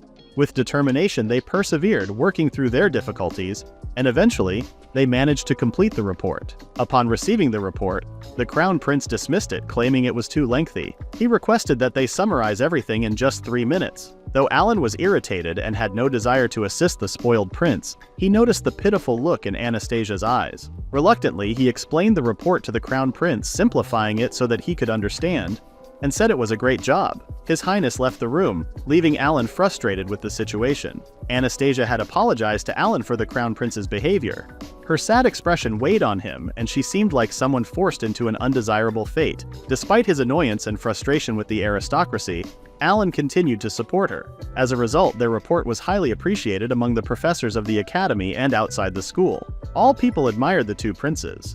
Of course, the main author had to be indicated, and he was criticized for it. Alan luckily managed to have his name included, but he had to endure it until winter. After the winter, he planned to defeat the prince and others, following which he would drop out of school.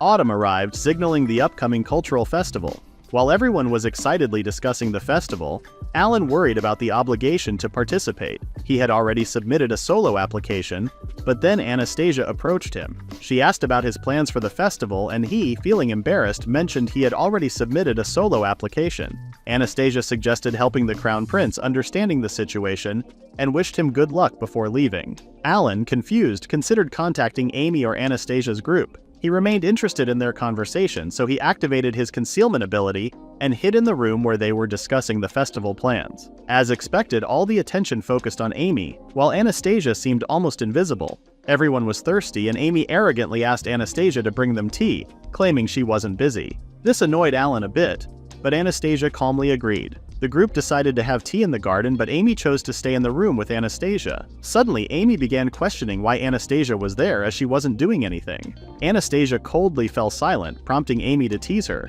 suggesting the Crown Prince deserved a cute princess, not someone like Anastasia. These words angered her, and Amy, acting like a clown, told her to smile. Anastasia, displeased with Amy's behavior, asserted that her status was still higher. Amy, different from the game's character, insisted they were all the same. Anastasia, getting angry, replied that Amy's behavior wouldn't undermine her status. At that moment, Amy portrayed herself as the victim, and the Crown Prince abruptly opened the door.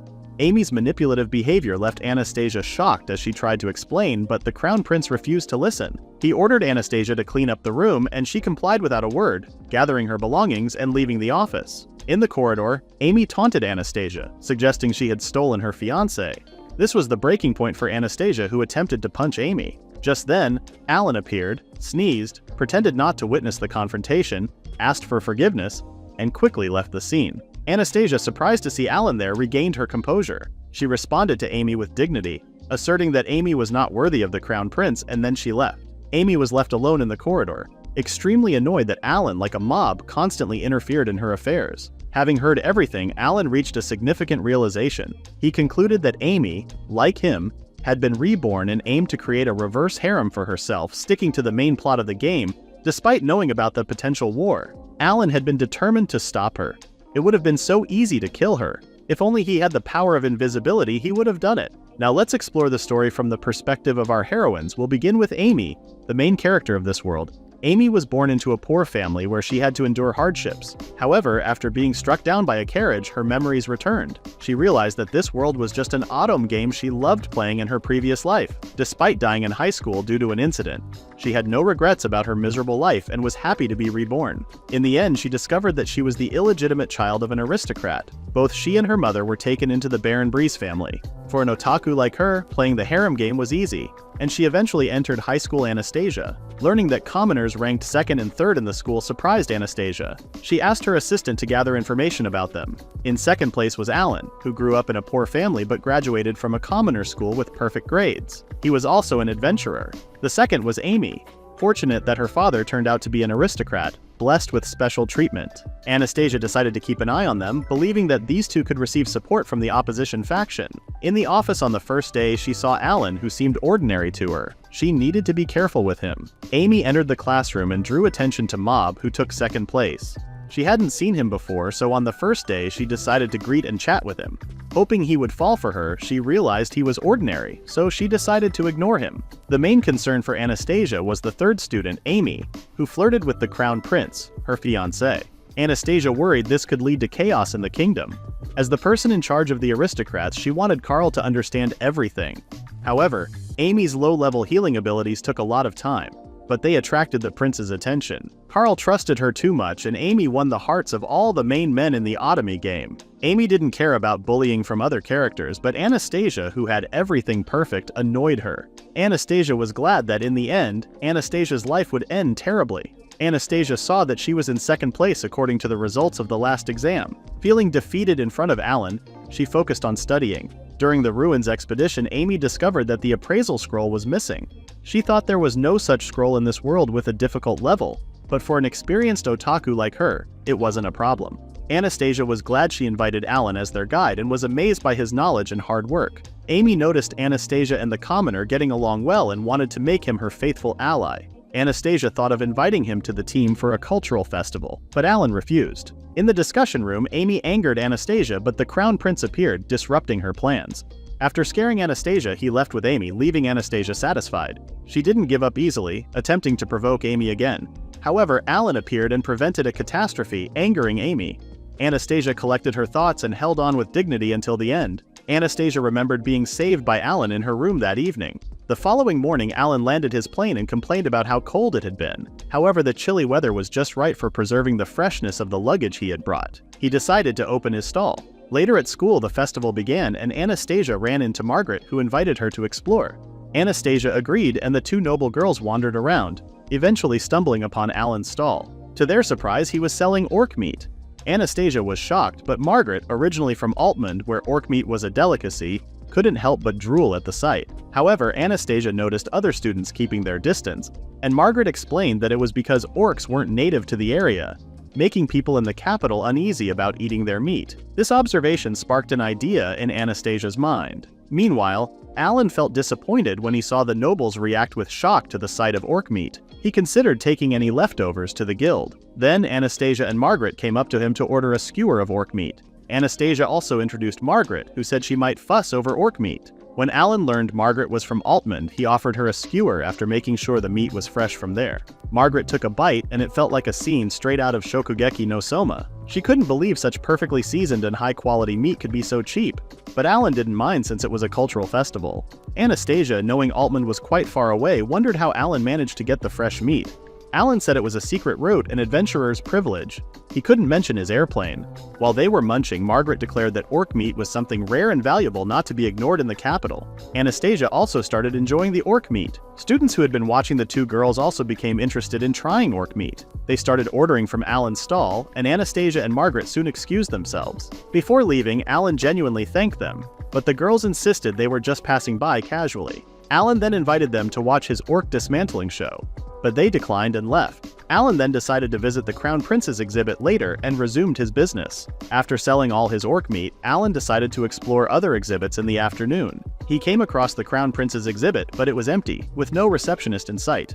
The exhibit was titled, "Life in the Kingdom's Downtown," portraying the life of a commoner in the capital. However, the display didn't accurately depict the real life of a commoner, making him wonder if a noble's understanding was that limited. While wandering around, Alan noticed some embroidery and met Margaret. She warmly invited him to their group's exhibit. Inside the room, he was surprised to find Anastasia in a simple one-piece dress. She explained that she had been kicked out of the Crown Prince's group, and Margaret invited her to join the embroidery exhibit, revealing that she was interested in embroidery in the first place. Anastasia sighed, admitting she had only been acting for the Crown Prince's sake. She asked Alan not to pity her and encouraged him to look around. As Margaret showcased her elegant and beautiful work, she eventually presented Anastasia's creation, which depicted cakes and fruits. Alan, not an embroidery expert, felt suddenly hungry after seeing Anastasia's work. Trying to clarify, he assured Anastasia that he didn't mean it in a strange way and complimented her piece. Margaret then informed Alan that the festival was ending, and it was time to clean up. After he left, Margaret noticed Anastasia's flushed face.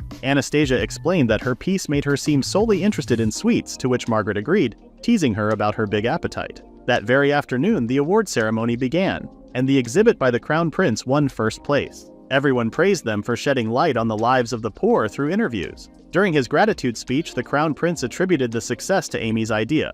Alan couldn't believe how they spoke highly of helping the poor, yet they would later discard the displayed food as trash without letting anyone eat it. Aware that Karl was the next in line for the throne, Alan foresaw trouble for the country in the future.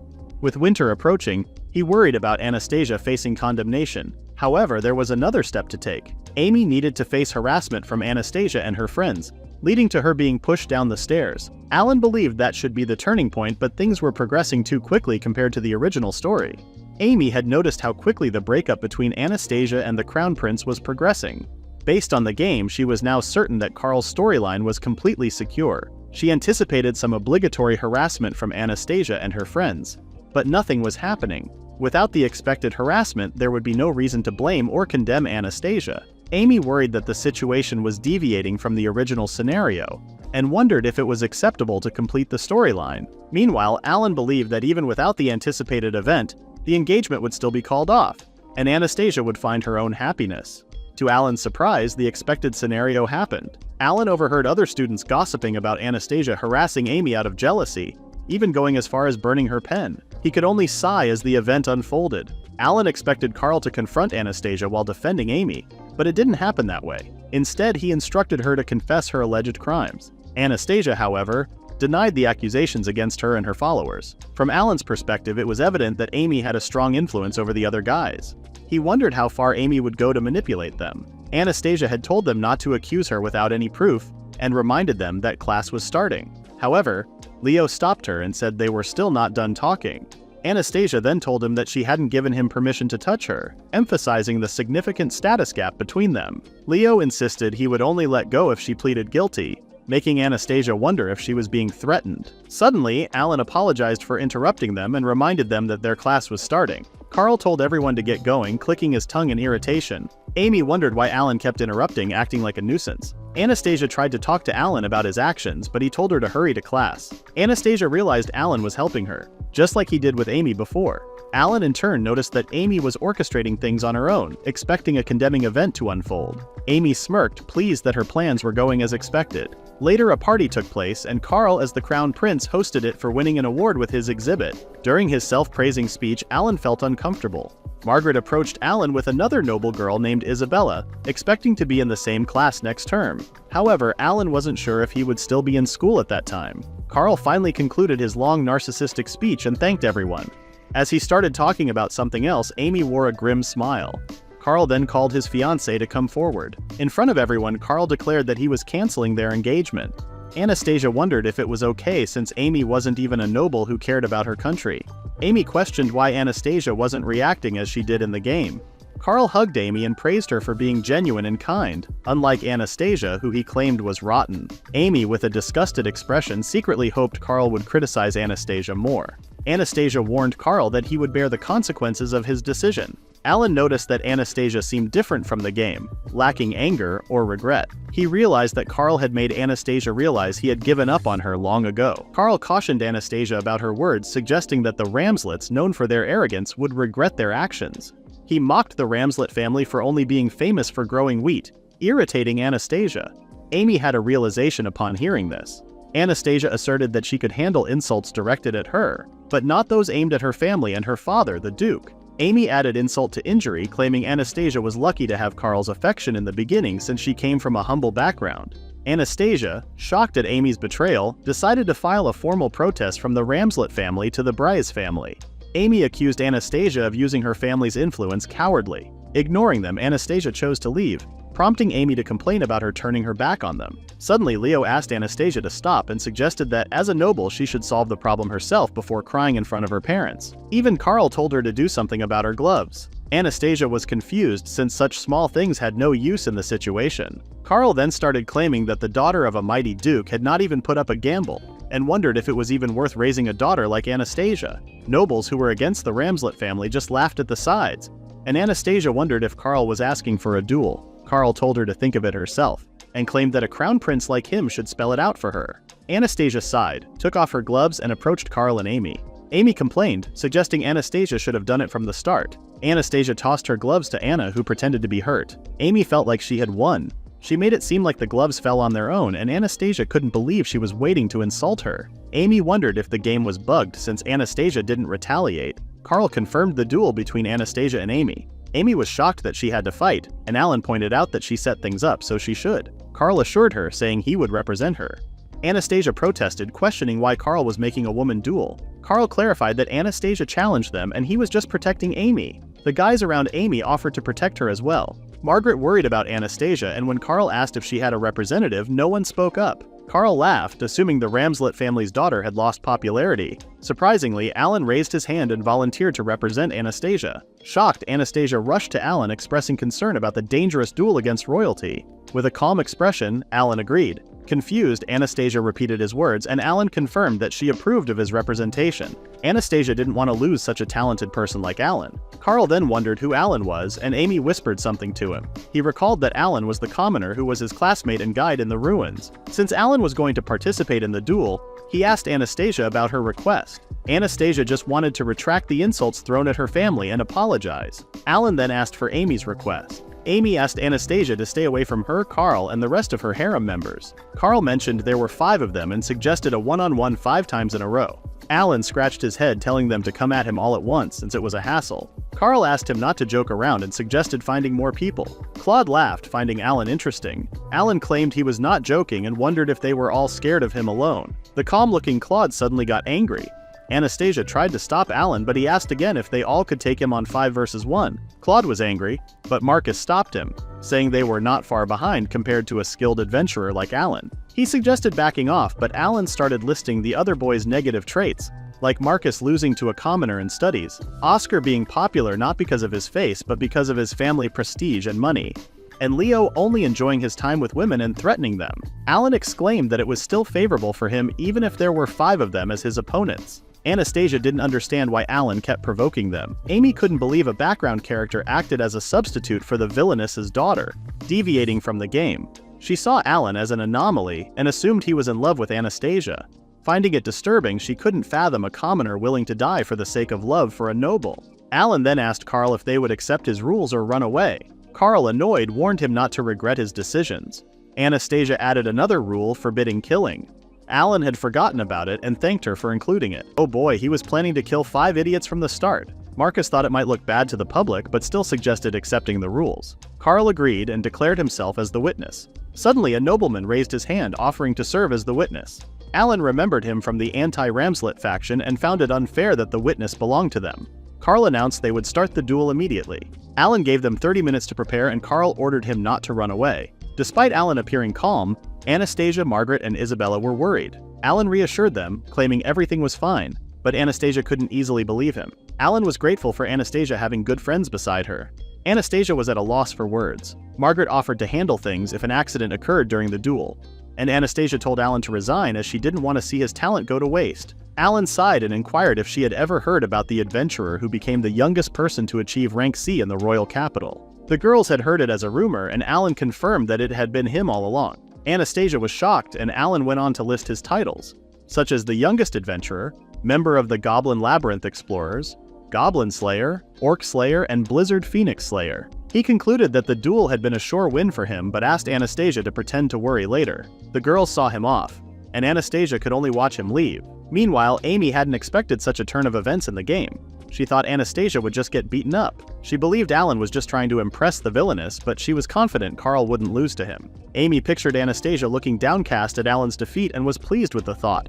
She thanked Alan for the entertainment, knowing that as the game's heroine, the odds were in her favor. Shortly after, everyone became excited as they witnessed Alan's arrival. They were surprised to see he only had a dagger with him. Alan apologized for the delay, and Anastasia was particularly concerned about his choice of weapon. However, Alan unexpectedly knelt in front of her, pledging to secure victory for her. As the duel was about to begin, with the announcer signaling its start, Claude and Carl were already eager to engage. The duel commenced, and Carl and Claude rushed toward Alan.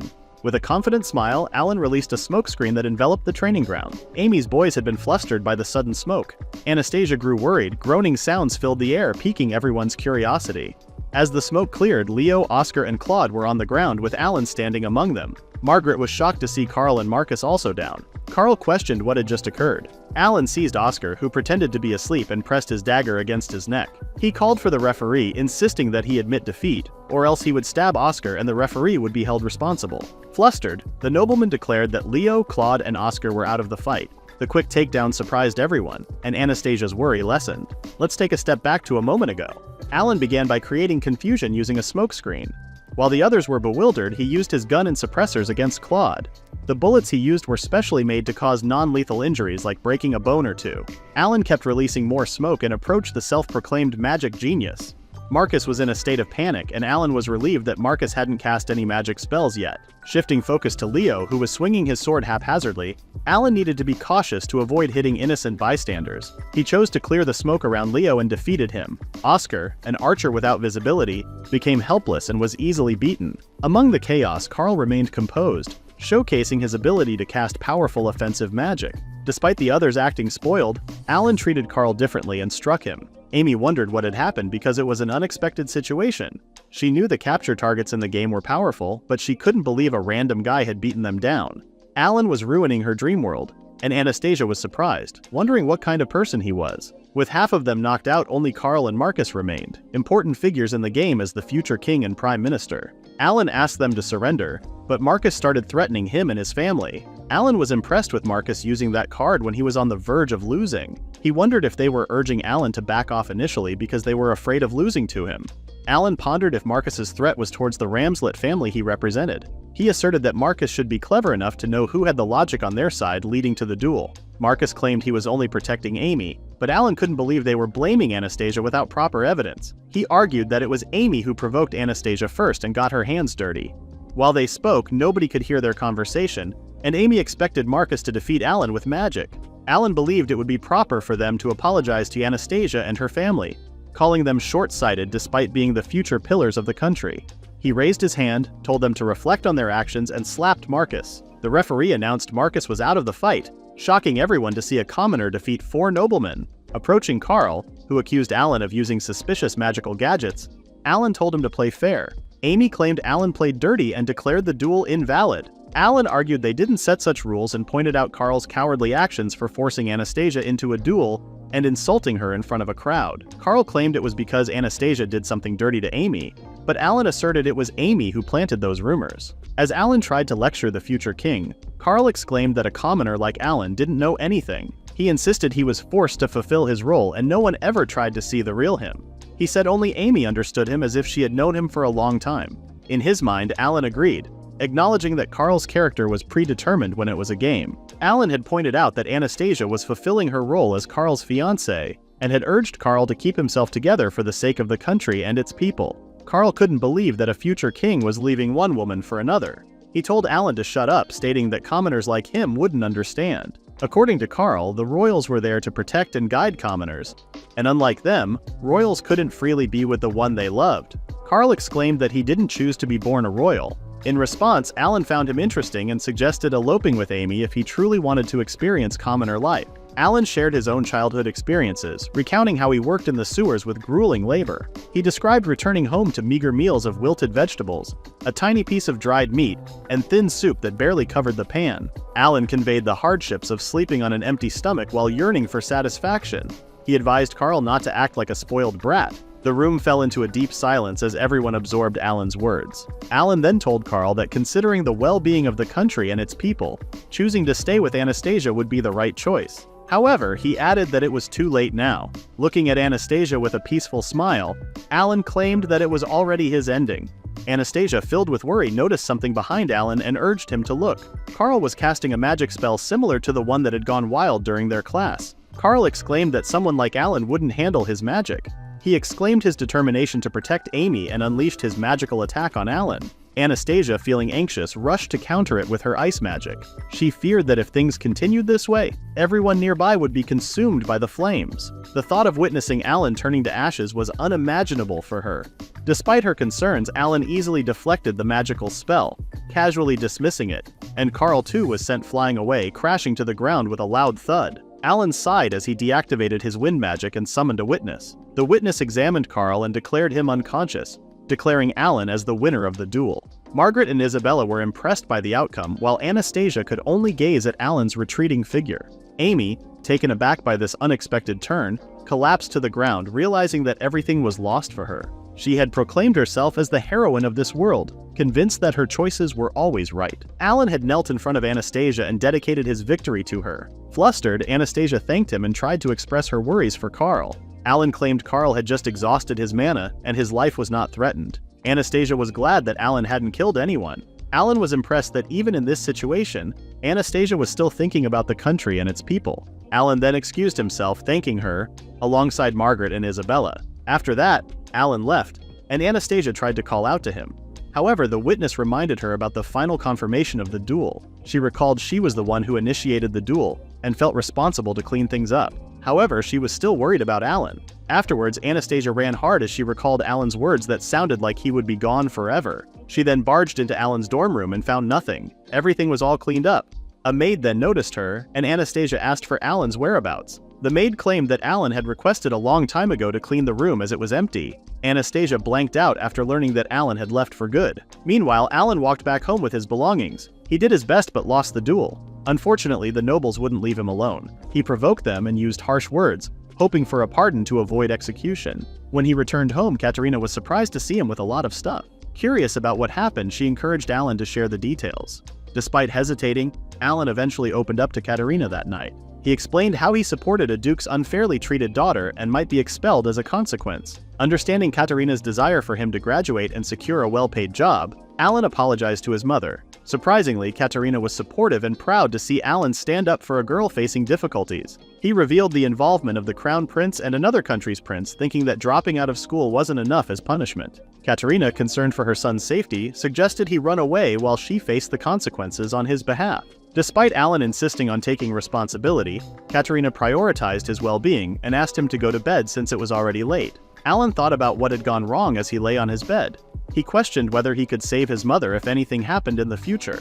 The worry of not being able to protect her and others consumed him. Suddenly, the attic door opened and his mother entered. Katerina shared her fear of the latter but was amazed by the view of the castle from the attic. She wondered when was the last time she saw Alan on his bed, stating that he was not a baby anymore. Curious about Alan's brilliance, she speculated that it might be because he was his father's son, even though Alan's father had died before he was born, and the reason was never disclosed to him. Alan felt regretful for involving his mother in the mess. Impressed by Alan's actions, Katerina praised him for helping a girl in trouble and resembling his father. She believed that Alan's father would be proud. Alan, however, questioned this as he knew nothing about his father. Katerina expressed her readiness to fight anyone to protect her son. Despite Alan apologizing for troubling her, Katerina insisted she was proud of him. As Alan became more emotional, Katerina suddenly felt sleepy and sat down on his bed asking him to move. Although Alan reminded her that she had her own room, Katerina explained that she was scared to climb down the ladder. The next morning, Alan woke up feeling better after a night of negative thoughts. He had worried about being executed or something like that, but now he was just nervous from overthinking. Glad to be back home, he sat down for breakfast with his mother, wondering how long this calm feeling would stick around. Suddenly there was a knock on the door. Katerina wondered who it could be, and Alan, thinking it might be someone from the royal palace, went to answer it. Surprisingly, there was no one there. Out of nowhere, Monica, who had been hiding behind the door, playfully jumped on Alan, getting caught between his arms. She greeted Katerina with enthusiasm, mentioning that she had come over from the guild with fresh vegetables.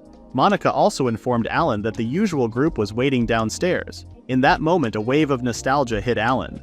Outside, he met his seniors who were wondering why Alan had returned. Jared assumed that Alan had been kicked out of the dorms and brought back a girl. Monica argued that Alan wasn't like that. The seniors then told him to visit the guild. Alan wondered if the news had not spread yet. Katerina wondered why Alan hadn't shared what happened. Alan claimed he didn't want the guild involved. Suddenly, they noticed an incoming carriage, an unusual sight in the morning. Alan assumed they were from the royal palace to arrest him. However, he noticed no emblem on the carriage. A butler emerged and greeted Alan. He was from the Ramslet family, there to pick him up. Alan suddenly realized it was Anastasia. Alan was confused, so the butler explained that Gerhard Ramslet, the head of the Ramslet Duke family, had asked to meet him. Katerina, Alan's mother, stepped forward to protect her son, but the butler reassured her that Alan, their young lady's benefactor, would not be harmed. Alan assured his mother that everything would be fine. Katerina then instructed him to change his clothes, and Alan asked the butler to wait for a moment. Shortly after, the carriage departed with Alan wearing his school uniform. Looking out the window, he realized it was his first time in the aristocratic district, where every mansion looked amazing. They reached the Ramslet residence quickly, and the butler told Alan to wait in a room. A maid offered him a cup of tea, and Alan was impressed by the obvious wealth and power of the Duke family. He noticed his hands were shaking and tried to calm himself down. His goal was to gain as much cooperation as possible from the Ramslet family. At that moment, Gerhard Ramslet walked into the room, catching Alan off guard. With a sense of dignity, Gerhard greeted Alan, who responded respectfully. Gerhard gestured for Alan to sit and then formally introduced himself, apologizing for the sudden summons. Alan assured him it was no trouble. Gerhard then expressed gratitude for Alan's assistance to his daughter, Anastasia, against the Crown Prince and Prince Claude. He thanked Alan for fighting on Anastasia's behalf. Alan, feeling flustered, found it surprising to see a duke bowing to him. Gerhard proceeded to ask some questions, and Alan was okay with that. Gerhard started by apologizing for checking into Alan's background, particularly his achievements as an adventurer. He had heard about Alan soloing a Blizzard Phoenix, skipping grades in a commercial school and saving money to attend high school. Gerhard was curious why someone with Alan's accomplishments would engage in a seemingly foolish duel, fully aware of the likely outcome. He assumed Alan had some interest in his daughter. Alan had claimed that he was ready to face expulsion, stating that he had assisted Anastasia because he admired her dedication and hard work. Recognizing the difference in their social standings, he explained to Gerhard why he sacrificed the opportunity to attend the high school he had long prepared for. Alan confided in Gerhard that his motivation was to protect his mother and those who had cared for him. Perplexed, Gerhard questioned Alan's decision, considering it a waste of his efforts to enter the high school. In response, Alan revealed that he only wanted to safeguard his mother and the people in his life. Gerhard found the reason for the duel absurd, but Alan insisted it was still a duel. He argued that if Anastasia had fought, she could harm the Crown Prince, leading to her inevitable defeat. Understanding Alan's point, Gerhard acknowledged that Anastasia would be expelled from the school as per the other party's request to keep her away from the Crown Prince and others. Alan elaborated that this unilateral removal of a duke's daughter would set a precedent, causing chaos among other nobles who might fear being easily cast aside by the royals. He predicted that it could escalate into violence, affecting the entire kingdom. Impressed by Alan's foresight, Gerhard offered to take responsibility for Alan's case and ensure his mother's safety. Alan expressed gratitude, and Gerhard assured him that the Duke of Ramslet had his back, encouraging Alan to reach out any time. Relieved, Alan thanked Gerhard, who instructed the butler to escort Alan safely home. After Alan left, Gerhard pondered on what kind of man Alan would become after defeating 5 nobles with divine protections. Reflecting on the chaos at the school, he realized that Anastasia's earlier warning about the situation was indeed accurate. The night before, Anastasia rushed in to see her father. Sweating and out of breath, she had something important to share. After she explained, Gerhard concluded that Karl had lived up to his expected level of foolishness. Gerhard then wondered how Anastasia managed to defeat the 5 strongest students in school. Anastasia then shared details about Alan, a commoner who attended the school on a scholarship. She praised Alan for being an impressive adventurer, skilled in magic, friendly, and excelling in studies. Gerhard started to wonder if Anastasia had feelings for Alan.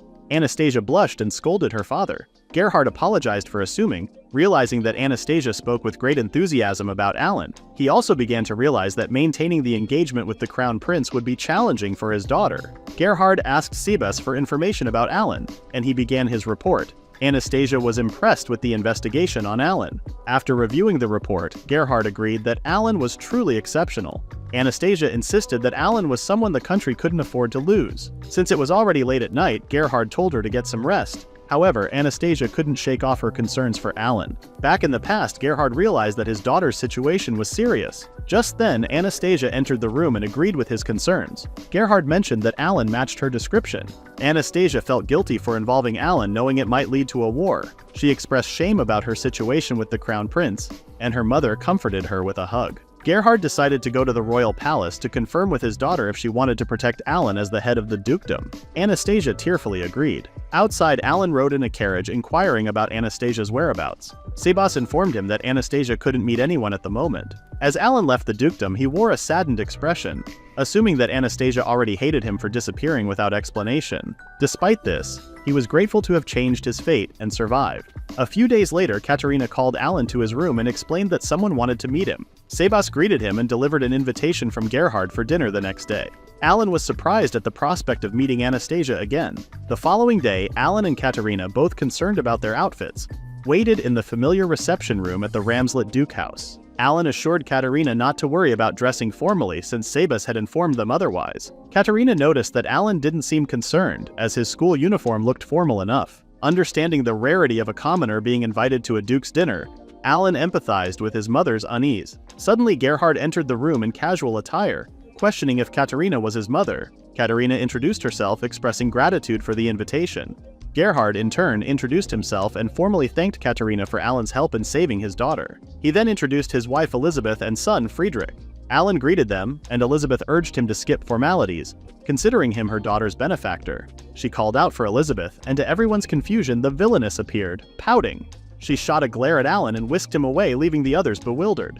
Outside the room, Anastasia cornered Alan against the wall, expressing her concern about his sudden disappearance from the dorms. Alan wondered if she was upset. He apologized, assuring her he was happy to see her again. Anastasia admitted feeling the same and thanked him for fighting in the duel for her. Relieved that he wasn't disliked, Alan smiled. However, Anastasia glared at him and questioned his laughter. Elizabeth was pleased that the two were close. Anastasia and Alan then went back inside the room. Elizabeth informed Alan that Anastasia had been worried about him, even revealing that she ran to her father crying to seek help. A bit embarrassed, Anastasia denied crying.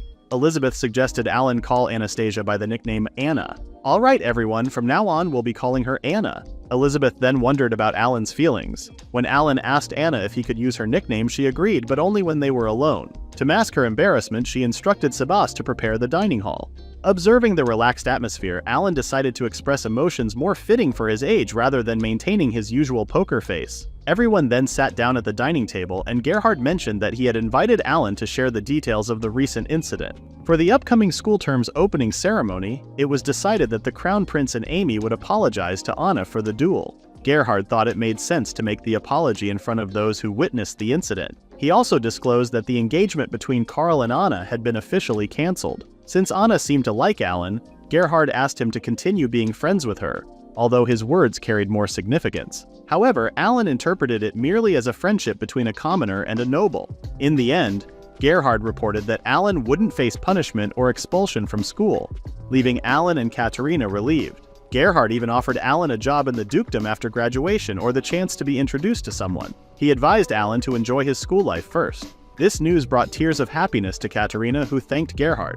As another motherly figure, Elizabeth was pleased for Katerina and had Sebastian help her wipe away tears. Anna then asked Alan to take care of her in the next term, and Alan made the same request. Gerhard announced that it was time to eat, and everyone enjoyed the delicious food along with light and casual conversations. Alan was pleased that everything had worked out well. Afterwards, before they left, Alan and Katerina expressed their gratitude to the Duke family for the invitation. Anna then approached Alan for a conversation, and Elizabeth opted to take Katerina for a stroll around the garden first. Anna, later on, asked Alan to lead her and Margaret to explore a labyrinth.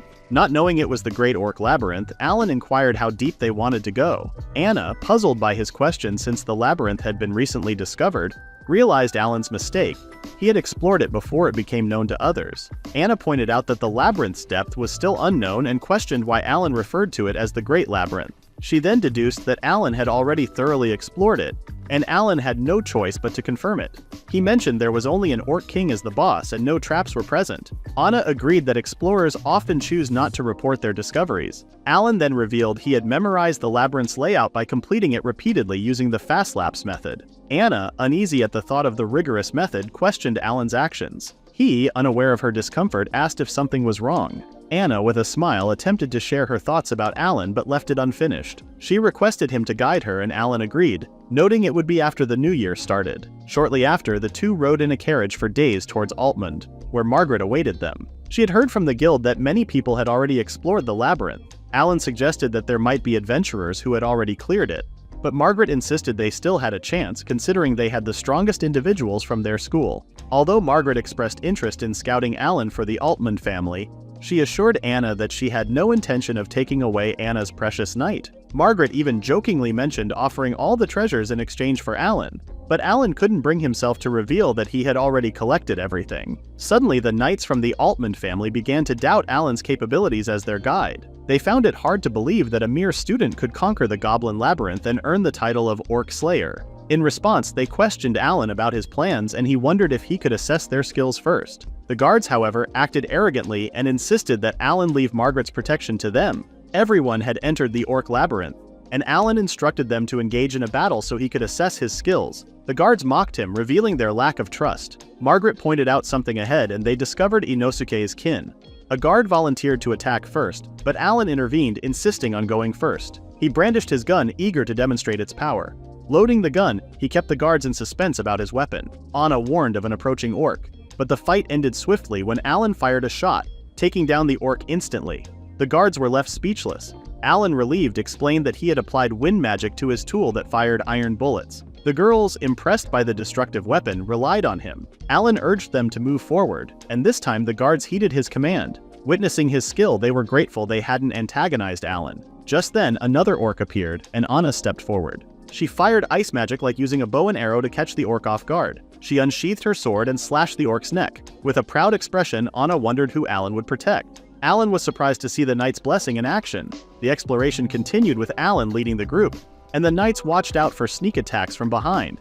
In the end, they quickly defeated the Orc King and its companions. The guards were surprised to see the Orc King, priests, and mages defeated so easily.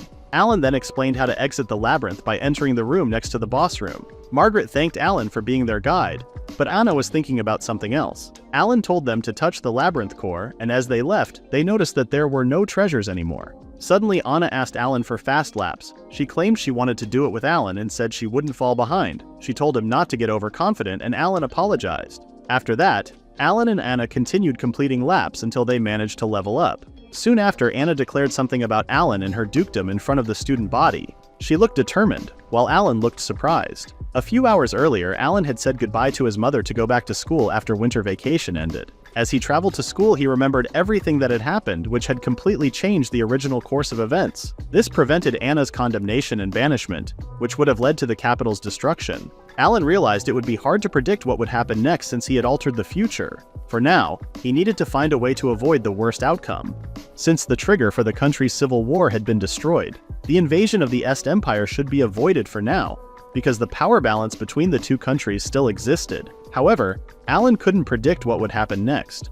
Since Anna's engagement to the Crown Prince was broken off, the prince's position had become unstable. The Ramslet Duchy, the kingdom's largest granary, was an important supporter of the Crown Prince. Additionally, the Duke of Ramslet had the right to succeed to the throne despite their low rank. In the worst case, the southern nobles could support him for this. Moreover, the recent duel disrupted the balance between the Crown Prince's and the Second Prince's factions. Alan realized that the country was still unstable, just like it had been before. He wondered if it would be better to remove the Crown Prince completely.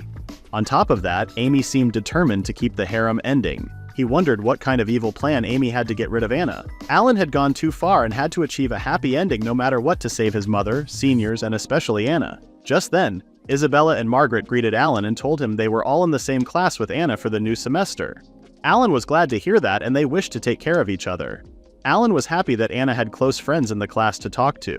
Suddenly, other students started gossiping about Alan. They thought he would drop out after confronting the Crown Prince in a cowardly duel. Alan just sighed and decided to check the class list. Afterward, he felt upset seeing the Crown Prince at the top of the class despite having low grades and still being in Class A. Leonardo, who came last in the final exams, got moved to Class B. Claude, on the other hand, was nowhere to be seen and might have dropped out. Anna then appeared and smiled sweetly. Alan tried to call her by her nickname, but Anna stopped him and asked him not to do that in public. Alan apologized formally and then asked about her family's situation. Anna said her mother and brother wanted to meet Alan. Her brother was out of the country for work. Alan then mentioned the class list and Claude's missing name. Anna confirmed that the Westerdale Kingdom had asked Claude to drop out of school. Alan wondered if it was because of the duel. Anna also shared that Leonardo had been disowned by his family.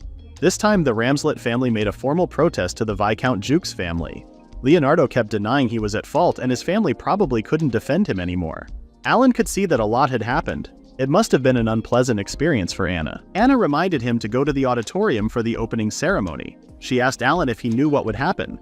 Anna, the duel's winner, would receive apologies from the Crown Prince and his companions during the opening ceremony. After the headmaster finished his speech, he called Anna to the podium.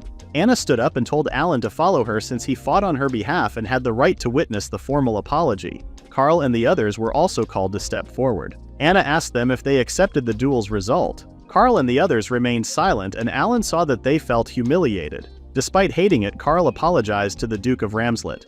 Amy did the same. Anna accepted the apologies but said she didn't want to hear her family belittled again. Carl and the others felt deeply humiliated by this situation. Alan saw that a sincere apology was impossible. Amy then called out to Carl, and the group left the podium. Alan didn't even know what the group apologized for given how insincere they were, but Anna didn't mind at all. Alan tried to leave the podium, but Anna stopped him. Alan and the students behind him felt confused. In a loud, clear voice, Anna named Alan as her representative who defended her family's honor.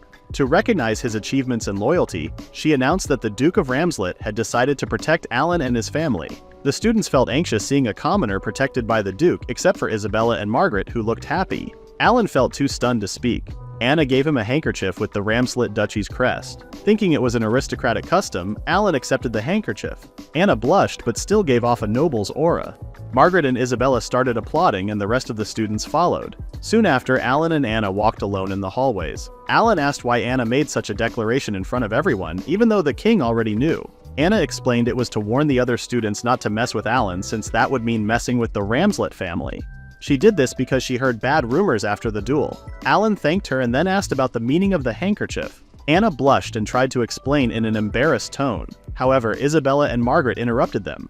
Margaret said Anna did a great job because she noticed the troublemakers making funny faces. She then asked Alan to show the handkerchief he had just received from Anna. Isabella was also excited to see it. The two girls' eyes widened as they realized something. Alan asked what was special about the handkerchief. Isabella explained that when a lady sews a handkerchief with her family crest on it and gives it to her knight, it means she is declaring him as hers to the public. The girls were excited, but Alan was surprised. Anna quickly said she was only thanking her benefactor. Alan now understood what was happening. He knew that Anna would eventually be married off to someone noble or royal, even if it was a political marriage. That's what the Duke had told Alan before. Alan thanked Anna for her thoughts and promised to protect her if anything happened. He realized he couldn't make any mistakes to avoid hurting each other.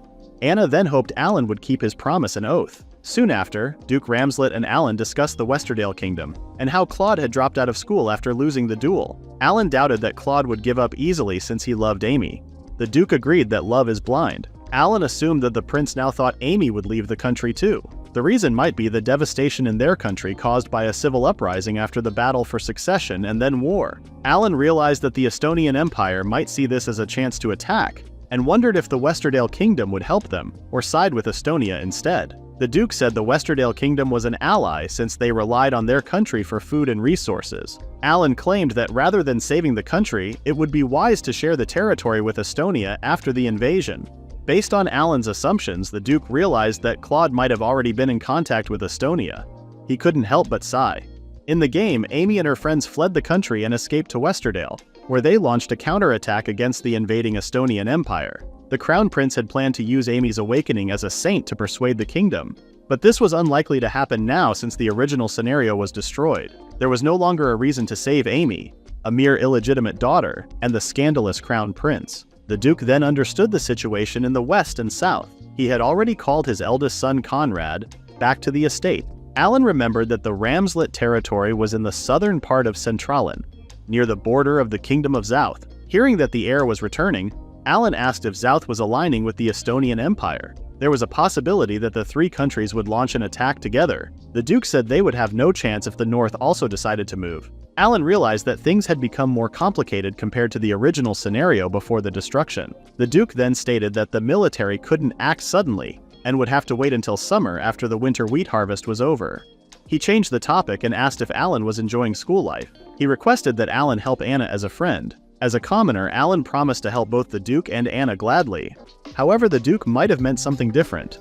Just as the Duke had said, nothing went wrong and Alan's second year at the academy passed without the Villainess being expelled. Everything stayed the same except for Claude's absence, and they were no longer at the top of the class. The second prince's faction openly ignored the Crown Prince's group. Alan found it suspicious that the power struggle in the royal palace seemed to have shifted to the school. Then, Anna approached Alan and asked if he had some time to talk. While they walked, she told him about her summer vacation project on adventurers and their role in the country. Since Alan was an adventurer, she asked him to introduce her to the guild. Alan hesitated, unsure about introducing her to the older men in the guild. Anna wondered if she wasn't worthy of the introduction. Alan got flustered, but Anna smiled and said she was only joking. She then mentioned that Isabella and Margaret would be researching literature together, and suggested that Anna and Alan should spend some time together. Alan noticed that Anna had been smiling more often. He thought it might be because of her friends. When Anna saw his intense gaze, Alan said it was nothing. He remembered how hard he had worked to end his engagement with the Crown Prince and felt very glad about it. Anna then asked Alan to inform the guild ahead of time. During the summer vacation, Anna, dressed in commoner's clothes, questioned whether the outfit was really needed. Alan explained that she was supposed to sneak into the guild, and Sebastian had prepared the clothes for that purpose. However, Anna didn't really want to sneak around. After the duel and ending the engagement with the Crown Prince, things had changed for Anna. The Ramslet family had not yet declared their support for either prince in the succession race, aiming to avoid drawing attention. At that moment, Anna saw something in a nearby alley and caught Alan's attention. In the alley, a hooded girl was being confronted by Amy and her friends. Amy insisted that they needed to get rid of monsters and told the girl to hurry and lead them to the village. The girl didn't respond. Amy and her friends claimed they were top students who could handle monsters. The girl said there were no monsters at all. Carl couldn't believe someone would lie to him, the future king. The girl insisted she was telling the truth. The boys became concerned and asked Amy if she was sure about the hooded girl. Suddenly, they noticed Alan and Anna behind them. Anna asked what they were doing. Amy asked if Anna was stopping her to receive her blessings. Anna was confused by Amy's question, but Alan had an idea about what it was. At that moment, the hooded person jumped towards Alan and gave him a big hug while sounding excited. For some reason, Anna looked angry.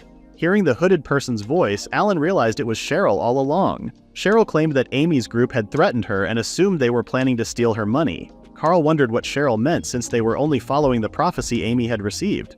He explained that someone being attacked by a monster would be in the same place and would ask for their help. Cheryl insisted she was not the person they were looking for. Alan then realized that this was the event meant to save the elf village from monsters. However, Cheryl confirmed that no monsters were attacking them. Alan asked Amy's group to stop bothering Cheryl, but the boys began to act violently. Strong wind blew through the alleyway and Anna asked what the crown prince was doing, robbing people in the city. Carl became flustered and walked away, telling everyone else to leave. Amy and the others followed, leaving threats for Anna and Alan. Despite this, the strong wind didn't stop. Anna asked who the girl was, and Alan wondered why the wind was still blowing. Cheryl then repeated the same question, asking Alan who the little girl was. Anna, feeling jealous, glared at Cheryl and asked why a little girl was calling her little. Cheryl clarified that she was older than Anna. Alan told them to stop and tried to pull them away, but the two girls continued arguing in the street. Later at the guild, two seniors were sneakily positioned by the door where Alan and the girls had entered. They were trying to eavesdrop, assuming Alan was having a lover's quarrel with two women. Inside, Alan told Cheryl it was okay to take off her hood. Cheryl complained about how hot it was and how her ears were folded. Alan then introduced her to Anna as the daughter of the Queen of Elves. Hearing that, Anna quickly bowed and apologized for her earlier rudeness. She then introduced herself properly, but Cheryl commented on Anna's odd pose. Alan explained that in the elven village, there were no differences in status or manners between commoners and nobles. Anna then settled comfortably at the end. Alan asked why Cheryl had come. Cheryl excitedly said they wanted to invite Alan to their summer festival. Alan was surprised that Cheryl had gone through so much trouble just for that. Cheryl explained that the festival only happened once every 10 years. Since Alan was an adventurer, she assumed they could request his presence through the guild. She also wanted a ride on the flying ship on her way back. Alan was taken aback by this sudden revelation. Annoyed, Anna called the nervous Alan and asked if he would explain things. Alan had no choice but to reveal everything about the elven village and the gliders. Meanwhile, Alan's seniors had been knocked out by Monica and his master for eavesdropping. Anna had wanted to know how Alan met an elf. Cheryl looked at Anna and instead of talking about Alan, explained that he was their village's benefactor. Anna asked why and how. Cheryl explained that Alan had protected the village from evil spirits and was the divine child of the wind god. Anna was surprised and Cheryl laughed at her for not knowing. She assumed that Alan was not getting along with Anna and was using his power to control her. Anna couldn't respond, but Alan began scolding Cheryl for teasing Anna too much. Cheryl then thought that Alan must really like Anna to defend her like that. Cheryl then returned to the original topic and invited Alan again to the Elves Festival. Alan confirmed he could go but still wondered how Cheryl had entered the town. Cheryl said she had simply walked through the gate. Alan expressed concern that if people found out there were elves in town, Cheryl's capture could reveal the existence of the elven village. Anna still looked defeated as the two continued arguing. Cheryl asked if humans really wanted to capture elves and what would happen to them. Alan didn't give a clear answer but reminded Cheryl that things could have been bad if she had been discovered due to her suspicious appearance and entry. Cheryl said everything had gone fine and told him to enjoy the festival instead. Alan agreed but suggested that Anna should come with them. He thought that if they left with Anna through the noble's gate, there would be no suspicion. However, Cheryl was not happy about letting anyone other than Alan enter the village. Alan insisted that it was the safest way to leave town. Cheryl then asked if Anna would pretend to be Alan's fiancé. Anna's face lit up at the suggestion. Cheryl said that Anna could enter the village if she was connected to Alan. Alan wondered if it was okay, and Anna, while blushing and stuttering, said it was fine. Cheryl was excited because it meant they could attend the festival the next day and told them to get ready. Alan apologized for making Anna uncomfortable, but Anna said it was okay, as it was a great opportunity to learn about the lives of elves. She mentioned they could continue their independent research later. She told Alan to hurry up since they would stay overnight outside and she needed to get permission from her father. As Anna left, Alan looked worried and Cheryl called her a strange girl. An hour later, Anna saw the glider for the first time. Alan made Cheryl put on the flying gear. Anna wondered if it could really fly like a bird. Cheryl proudly said it was thanks to the incredible power of the wind god's divine child. Alan then gave Anna her flying gear. Cheryl asked where she should sit, and Alan secured her in the middle part of the glider. She complained about being alone while the other two were together. Alan whispered that it was a special seat and asked Cheryl to keep it a secret from Anna. Cheryl got excited and called him smart. Anna looked worried, but Alan reassured her. He said it was the only way to balance the glider after he tested it with heavier loads. Anna asked where to sit and chose a spot behind Alan. He asked her to hold on tightly and Anna pressed her chest against Alan's back. She was concerned it might be heavy, but Alan said it was fine. Alan then lifted the glider off the ground and flew using wind magic. Anna was amazed to see they were really flying fast in the sky. She found the view incredible, seeing the royal capital and castle appear small from above. Alan explained it would take them 4 hours to travel and asked Anna to tolerate the cramped seating. Feeling suddenly embarrassed, Anna hugged Alan more and praised how amazing he was. Alan, initially anxious, then smiled. They continued their flight. Hours later, the elves saw that Alan had returned with his glider. They hoped Cheryl was safe. Suddenly, they noticed another person on board, a human. When the glider landed, the elves were concerned to see another human besides Alan. Alan had put Anna before the princess, who was tied up on the glider like baggage. Anna looked around in awe at the secret village of elves. The queen soon greeted them and apologized to Alan for making Cheryl fetch him, but Alan was fine with it. She then asked about the girl with him, and Alan introduced Anna as someone very special to him. Anna was left speechless, and the elves picked up on something from his words. They made their assumptions. Anna then bowed and introduced herself and her background. The queen recognized that Anna came from a good family. She asked Anna if she knew why the elven village was isolated from humans, and Anna confirmed she did. Despite knowing that, the queen wanted to know why Anna had come to the village with Alan. Anna tried to explain, but Alan interrupted and attempted to give a reason. The queen then asked Alan and everyone else to step outside except for Anna. Outside, Alan wondered what the two had talked about. He blamed himself for bringing Anna along. As he looked up at the night sky, he remembered their ride together and realized he was always thinking about Anna. He had started by intending to help his mother and the townspeople, but before he knew it, he had become interested in Anna. He reminded himself not to make any mistakes as he had already promised not to. Just then, someone interrupted his thoughts. Alan got angry and called Lo a pervert. Lo got upset and reminded him that she was now the spirit of light, Lo-chan, but Alan still remembered her old appearance. Miral also showed up and Alan asked if Lo had done anything strange to her. Lo called him rude and said she had come to check on Alan's wife. Alan made it clear that Anna was not a little girl, unlike Lo's previous preferences. Miral then asked for a hug and Alan agreed. Lo could see that Alan was truly a comrade, but he felt that the world would end with Lo as the spirit of light. Meanwhile, the queen reminded Anna once more why they were hiding from humans. She asked what would happen if people discovered Alan's knowledge about the village. Anna feared that people would capture elves for their beauty and make them slaves. The queen made it clear that people would target and harm Alan for this knowledge, and that Anna and her family would be at risk as well. Anna couldn't respond. The queen then mentioned that Sherry had told her Anna had helped escape from the town, but Anna could return on her own. She wondered why Anna hadn't done that. Again, Anna couldn't respond. The queen then asked why she had come with Alan. Anna's mind filled with thoughts of Alan and his smiles. She couldn't say anything more, struggling to hold back her feelings, which she knew were forbidden.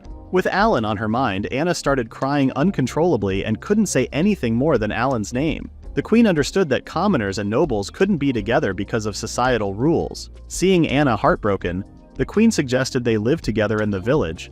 The elves, seeing Alan as their benefactor, wanted him to be happy. If they couldn't be together in the human world, it would be better to leave it behind. Anna understood this, but as a noble's daughter, she felt she needed to serve the people. She said she couldn't find happiness just for herself. The queen then suggested finding a way to achieve both goals. Her words confused Anna. Since she wanted to live for the people, Anna should also do it for Alan. Anna realized this was an ideal path for her, but she worried Alan wouldn't like it. The queen pointed out how self-sacrificing Anna was, and suggested she should relax and be more honest with herself. Anna couldn't say anything more until she left the room. She sighed and mentioned Alan's name. Alan then appeared with Miral. His sudden arrival made Anna flustered. Alan asked what was wrong, and Anna claimed it was nothing. Alan then introduced Miral as the youngest princess, and Lo as the spirit of light. Anna greeted Miral but couldn't see Lo. Alan realized she couldn't see Lo and pointed out where Lo was floating. Anna introduced herself fully, which surprised Lo. Lo then started flying around Anna as if she were checking her out. Anna said she felt something eerie, and Alan asked Lo to stop. Lo then asked if Anna was Gerhard's daughter. Alan was surprised that Lo knew the Duke. Lo proudly shared that she had taught Elizabeth some magic when she was a little girl, and still remembered how angel-like Elizabeth was back then. As usual, Alan called her a pervert. Anna couldn't hear what Lo was talking about. Muriel then reached out to Anna as if she was asking for something. Seeing Anna confused, Alan explained that Muriel wanted Anna to hug her. Anna still looked confused, but Alan helped her carry Muriel, and the two girls stared at each other. Lo kind of approved of Anna. It was a beautiful sight even for Alan, except for Anna's scrunched up face. Lo saw that the two of them had different statuses and called it forbidden love. Alan, looking disappointed, told Lo to shut up. Lo then reminded him that they were currently in the elven village, hidden from the human world. Anything they did there, no one would find out. Her words gave Alan some ideas. Anna then asked Alan for help. Lo could see that she was not the only pervert around. In his room, Alan kept thinking about the reminder that Lo had just given. Anna was also thinking about being honest with herself. The next morning, the two humans wondered what the elves did during the festival. The elves saw that Alan was attending with Anna, and the female elves started decorating Anna's hair. They even dragged her away to change clothes. Alan asked again what the festival was about, and a male elf explained that it was about men protecting the women while running away. The man would run away with the woman he loved and protect her tiara. If they survived in the end, they would be blessed by the spirits. Hearing the explanation, Alan looked confused and flustered. The male elf told him to relax and wait to find out more. Just then, Anna returned wearing a white yukata and a flower tiara. Alan tried to tell her about the festival, but Anna had already heard about it. Hearing about the event, she asked if Alan wanted to decline. Alan then shyly asked Anna to join him since they were already attending, and Anna shyly agreed. Anna made up a reason that it was to learn about the elven culture. The two then went to their spots, and the other elven couple started acting flirty with each other. The two embarrassed humans decided not to do the same thing. Suddenly, loud elven music covered the area. Alan and Anna were told to join the circle and danced around the village square. They didn't know what was happening but went along with it. Alan asked the couple in front of them what to do next. The couple told them to run and not let the tiara get dirty. Alan asked about the consequences, but the music suddenly became intense. Other elves appeared with baskets in their hands. They spread out and menacingly glared at the couples, making Alan and Anna worried. The elven couple from earlier twisted their luck and ran away with other couples. Seeing the fruits in the menacing elves' hands, Alan remembered the rule about keeping the tiara clean. He grabbed Anna's hand and they ran, leaving Anna confused. Just as Alan was about to explain things to her, he got hit in the face with a fruit. It didn't hurt since it was soft, and the two continued running, watching out for Anna's tiara. Surprisingly, a water gun almost hit them and Alan complained. The elves said that as long as no one got hurt or nothing got broken, anything was allowed. Alan kept protecting Anna, who was getting tired. He then used a smokescreen and carried Anna like a princess. Anna was surprised, but Alan wanted to focus on running away. They soon hid behind a house. Anna asked to be put down, and Alan just realized what he was doing. He was glad that the tiara was safe. He then got flustered by how messy Anna looked. Anna shyly asked if she was heavy. Alan exclaimed he could carry Anna for hours, and Anna was surprised that Alan could do that. Just then, Alan heard a crazy giggle. Lo, who had watched the whole scene, started teasing Alan about acting like a knight. Even the other spirits joined Lo in teasing Alan and Anna. Due to the fairies' noises, the elves found Alan and Anna. The two then started running away again. However, a barrage of fruits came flying in. Alan used his wind magic to deflect them. They suddenly got outnumbered and surrounded from all sides. The male elves found it a pity that Alan would lose in the end. They didn't want him to win at any cost. The couple was at risk of losing the festival. Alan wrapped his arms around Anna as more elves surrounded them. Alan had no choice but to pin Anna against a tree to protect her, which made Anna flustered. The elves then started bombarding them with fruits. Alan's plan was to hold out until the time ran out and protect Anna. Seeing her knight's determination, Anna used ice magic to cover them in an ice shell. She asked what holding out meant if it would result in Alan getting hurt. Alan was taken aback and they silently stared at each other. After some time, someone knocked on the ice shell, and Anna undid her magic. The elves stood there smiling, and the queen announced that the signal for the end had already sounded. She praised Alan and Anna for holding out. However, a fruit still came flying at Alan's face. Sherry apologized, saying she had no other chances to hit Alan.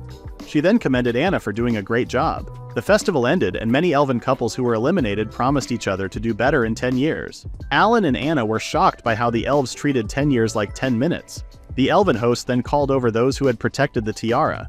The elven couples began kissing in front of everyone, which shocked Alan and Anna again. They froze for a moment before they started to panic. Cheryl shouted at them, saying they should do it too, and everyone else cheered. Anna suggested to Alan that they just pretend. Anna and Alan faced each other. Anna told Alan he didn't have to do it and reminded him that they were just pretending. Then they kissed. When they pulled apart, both were blushing. At that moment, a bright light appeared and Lo appeared, calling out to Anna. She introduced herself as a relative of the selfless Loringas, the great sage. Anna quickly knelt before her. Seeing Anna's determination and love, Lo decided to bless her. She said that as long as Anna didn't lose what she loved, she and the spirit of Loringas would always protect her. She also asked Anna to take care of Alan. The elves were surprised to see a human blessed by the spirit of light, and everyone congratulated the human couple. They were told to wash up first because the festival would last until midnight. Alan went to the bath and sighed. He had forgotten there was a hot spring in the village. He later learned that the festival was meant for weddings. Elves didn't have a concept of marriage, and the festival helped pair up those who wanted to have children together. He worried that Anna knew about this beforehand. Just then, Anna entered the bath and the two locked eyes until Alan panicked. He tried to leave, but Anna told him to wait. She said there was nothing they could do about the mixed bath. She told him not to look in her direction, and the two continued soaking in the hot spring. Alan blamed the elves for not explaining about the bath. Anna told Alan she liked the village after seeing the happy elves and spirits. There were no royalties or nobles squeezing taxes from the people and using the money for their own luxury. Everyone was equal. She wondered why humans couldn't do the same. Alan felt bad after listening and called her formally as usual. Anna stood up and asked him to call her casually. She reminded him that in the elven village their status as humans didn't matter. She claimed she was simply Anastasia, not the Duke of Razmlet's daughter. Alan agreed and called her casually. Anastasia leaned toward him and asked him to be just Alan, not the commoner he was. With her words as the trigger, the two embraced and kissed under the bright full moon. Lo then left to give them their own precious time. Anna lay on the bed and Alan crawled toward her. Anna looked scared, but she accepted Alan. While they were together, Anna told Alan she once saw a strange flying bird in the sky a long time ago when she was a child. She asked if that was him. Alan didn't give a clear answer but instead told her they had already met a long time ago before that. They then continued the night, embracing and sweating with each other. The next morning, Alan woke up to find Anna cutely glaring at him. He thought she looked adorable as she called him a sleepyhead, and he greeted her warmly. Anna said she had just woken up too. She quickly got up and reminded Alan to get ready to go home. Alan called her formally again, but Anna asked him to be more casual. He followed her request and told her he had something to show her before they left. The two went to the lake on the edge of the elven village. Anna was impressed by the many spirits around her. Alan started talking about what had happened the night before. Anna became flustered and said that Alan didn't need to apologize. Alan explained that he was just worried because he knew the Duke wouldn't acknowledge him. He promised to do something noteworthy in the future so he could win Anna's heart and protect her forever. Alan then took out a ring and admitted he wasn't quite in the right position to propose, but he still asked Anna to marry him. Anna accepted his proposal immediately, and the spirits celebrated with them. Before they left, the queen gave Anna a hair ornament and reminded her to be true to herself. Anna thanked her for everything. The two then left the village knowing it was the last time they could forget about their statuses. It was sad to leave, but they had to return to the royal capital. Soon after, Gerhard, visibly angry, clenched his fist tightly. He glared at Alan and asked if he knew why he had been called over. Alan confirmed he did, wondering if it was about marrying Anna. Soon after, we see Anna quickly shoot down several bat monsters with ease, taking them out in one hit. She told Alan that she was finished on her side. Alan praised her and suggested she take a break, but Anna said she wasn't tired. He reminded her that they still had to face the boss monster later and insisted she rest. Eventually, Anna agreed. While she drank some water, Alan looked at her, focusing on the ring on her finger. He couldn't help but smile. 4 days earlier, Gerhard angrily confronted Alan, demanding to know why Anna was wearing a ring on her finger. Alan admitted that he had given it to her. Gerhard called him a fool in frustration. He ordered Alan to stay away from his daughter and reminded him of the favor and protection he had given him. Alan wasn't surprised by the reaction and calmly told Gerhard they were now even on that matter. He asked if Gerhard would have preferred to see Anna defeated in a humiliating way, bringing shame to their family. Gerhard snapped at him to stop, saying it was even more disgraceful for a duke's daughter to wear a ring given by a commoner. Alan explained that the ring wasn't ordinary. He said it was called a substitution ring. If the wearer was about to be killed, the ring would take their place once, saving their life. Anna couldn't believe what Alan was wearing, a legendary tool highly sought after by royals and nobles who feared assassins. Giving one of these to the king could earn someone a noble title. Alan agreed with her reaction. Anna asked if they could store it somewhere safe, but Alan said that would ruin its purpose. In the end, Anna gave up and decided to wear it, knowing it carried a deeper meaning. Meanwhile, during Alan's conversation with the Duke, Gerhard asked if Alan had found the ring in the Wind Mountain dungeon, known as the hardest dungeon around. Alan reminded him that he had entered the dungeon himself and retrieved the ring. Gerhard said he hadn't received any reports or proof before, so he hadn't believed Alan. Understanding how thorough the Duke was, Alan provided more evidence. He placed a Blizzard Phoenix's magic stone, tail feathers, and wing feathers on the table as an offering. Gerhard, breaking into a cold sweat, realized Alan wanted something in return. Alan asked for an opportunity to earn enough military honors to achieve a noble title. Once successful, he wanted the right to stand beside Anna and protect her for the rest of his life. Gerhard couldn't refuse but gave Alan a strict condition. He had 3 years to accomplish this. He warned Alan to prepare himself as he would be sent to the most brutal battlefield, one that might make him wish for death. Additionally, Gerhard made it clear that Alan's relationship with Anna could not progress beyond its current state. Feeling the pressure, Alan agreed for now, though he was sweating nervously. Alan tested his rifle against the bat monsters in the dungeon. As always, Anna admired his magic. Alan reminded her that he lacked talent with the sword and didn't have the protection of the sword like she did. Despite being trained, he still couldn't handle a sword properly. Anna reassured him, saying she would be his sword and protect him. Alan thanked her and Anna teased him, asking if he liked being protected by a woman. They had come to the dungeon for Anna to level up. With the country in an unstable state, they couldn't let their guard down. If Anna grew stronger, her duchy would also gain strength. Knowing her personality, Anna would willingly fight on the front lines if needed. So Alan wanted her to have the power to defend herself. Eventually, they reached the boss room and Alan asked if Anna was ready. She prepared her shield to block the Blizzard Phoenix's attacks while Alan planned to shoot the monster down. However, Alan told her to observe the first battle so he could handle it alone. Anna wished him luck. This was also part of Alan's plan. He wanted her to witness the Blizzard Phoenix's defeat by his hands. The two entered the boss room and the Blizzard Phoenix immediately flew upward. Alan told Anna to put up her shield, saying he would take care of the monster quickly. The boss monster then fired shards of ice. Anna raised her shield, bracing for the impacts. Alan also raised his shield and fired at the bird. After a round of burst fire, the Blizzard Phoenix fell to the ground. Alan said it was over and Anna was surprised by how fast it happened. She was impressed by the bird's size. Alan then went to collect the monster's tail and wing feathers. He offered the bones and meat to Anna, but the princess refused. Alan gave her the magic stone instead and asked her to take it since they had done it together. The third reason Alan had come to the dungeon with Anna was to make her the conqueror of the dungeon. The Duke's family had boasted to the world that they had an adventurer who explored a labyrinth that no one had ever explored before. With Anna by his side, she would also bring honor to her family. On their way back to the entrance, Anna noticed a treasure chest. Alan said the rewards had already been collected. Anna asked what was inside, and Alan rummaged through his magic bag. He casually pulled out a sword. Anna was surprised by the magic bag, but the sword was even more surprising.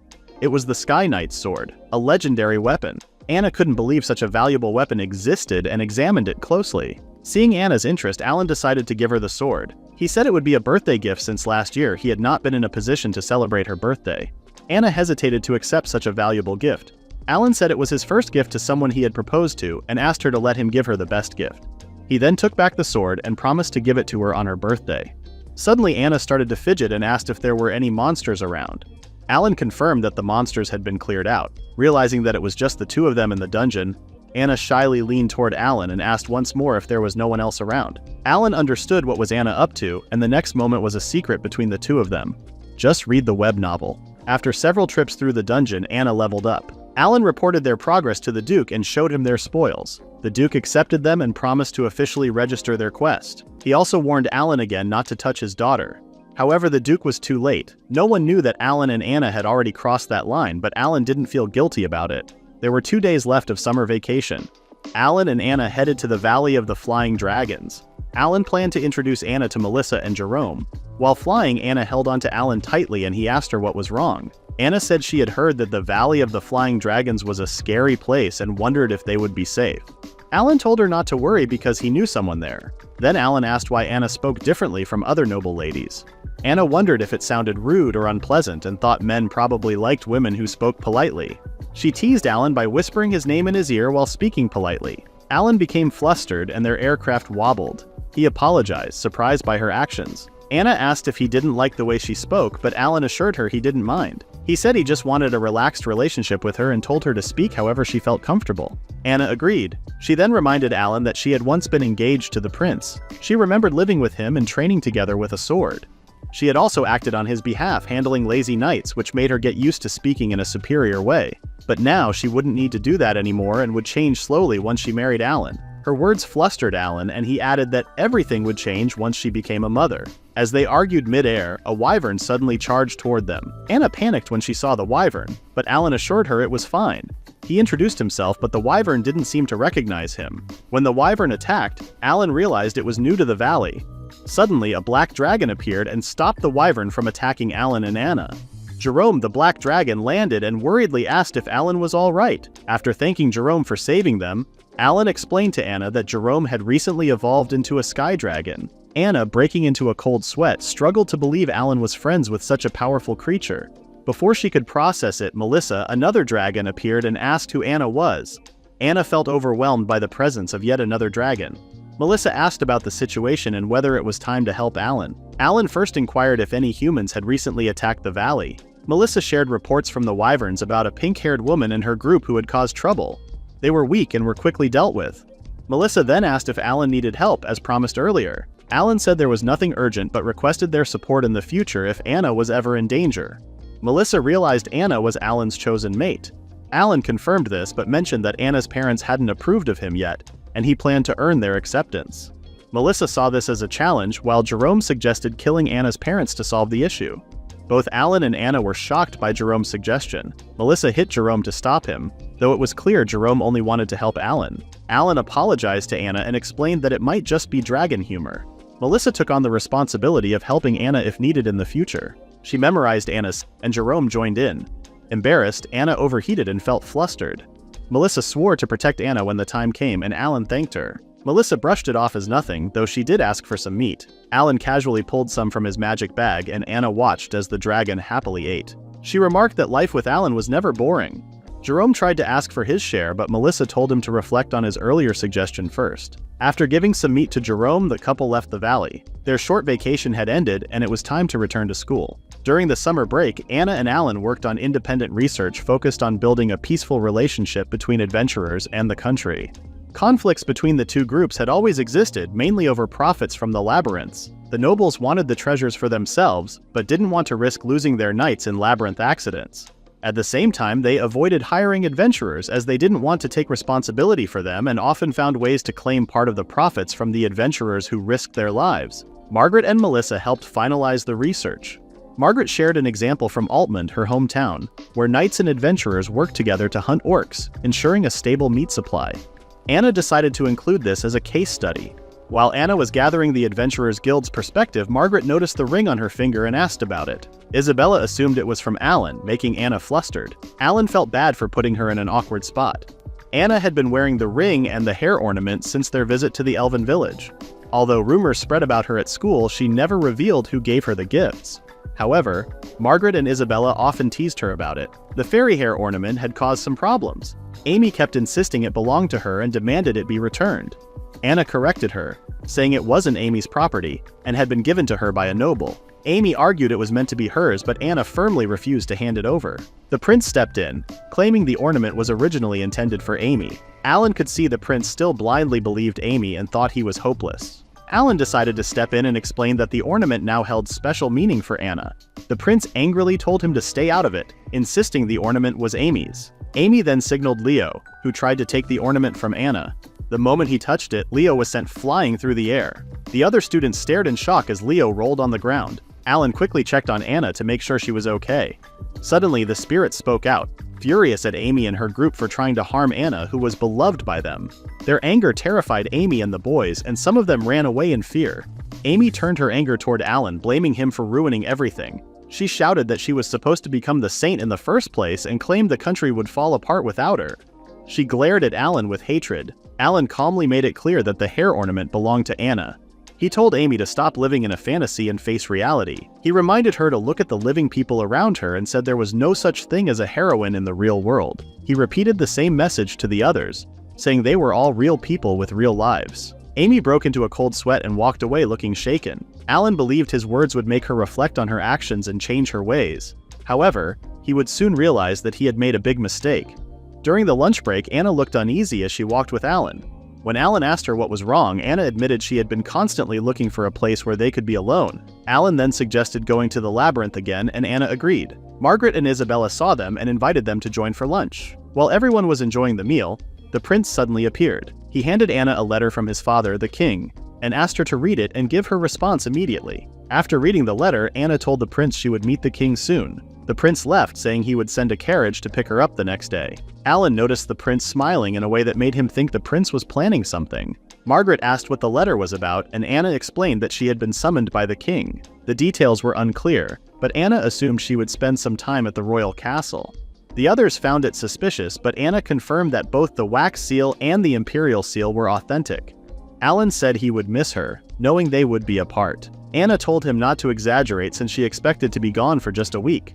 Margaret teased them, calling them lovebirds. Alan hadn't expected this lunch to feel so similar to the last one with the group. Meanwhile, Amy watched them from the school building, quietly laughing to herself. She was happy that things were progressing and planned to ensure Anna's experience as a villainess would be unforgettable. As for Alan, now fully discovered as a reincarnator, she intended to make him pay for cheating and ruining the storyline. The next morning, Alan asked if Anna should meet her friends before leaving. Anna explained that the carriage would arrive soon and her friends were busy with classes. She asked Alan to take care of them in her absence. Alan hoped they would see each other in a week. The school announced that Anna was away on official business under the king's orders. However, a week passed, and even after 3 more days, Anna had not returned. Alan suspected something like this might happen. On his way home, he decided to visit the Duke. When Alan arrived, Gerhard angrily asked why he was only noticing the situation now. Gerhard explained that he had heard about it from Sebas and even confirmed the details with the king. He handed Alan a letter and told him to read it. Alan saw it was a royal decree and froze as he read the contents. The king had ordered Anna to marry Gunther Werner, the magician commander of the Est Empire. Gerhard confirmed the seal was genuine but revealed that the king had no memory of summoning Anna. Alan realized that the prince had forged both royal decrees.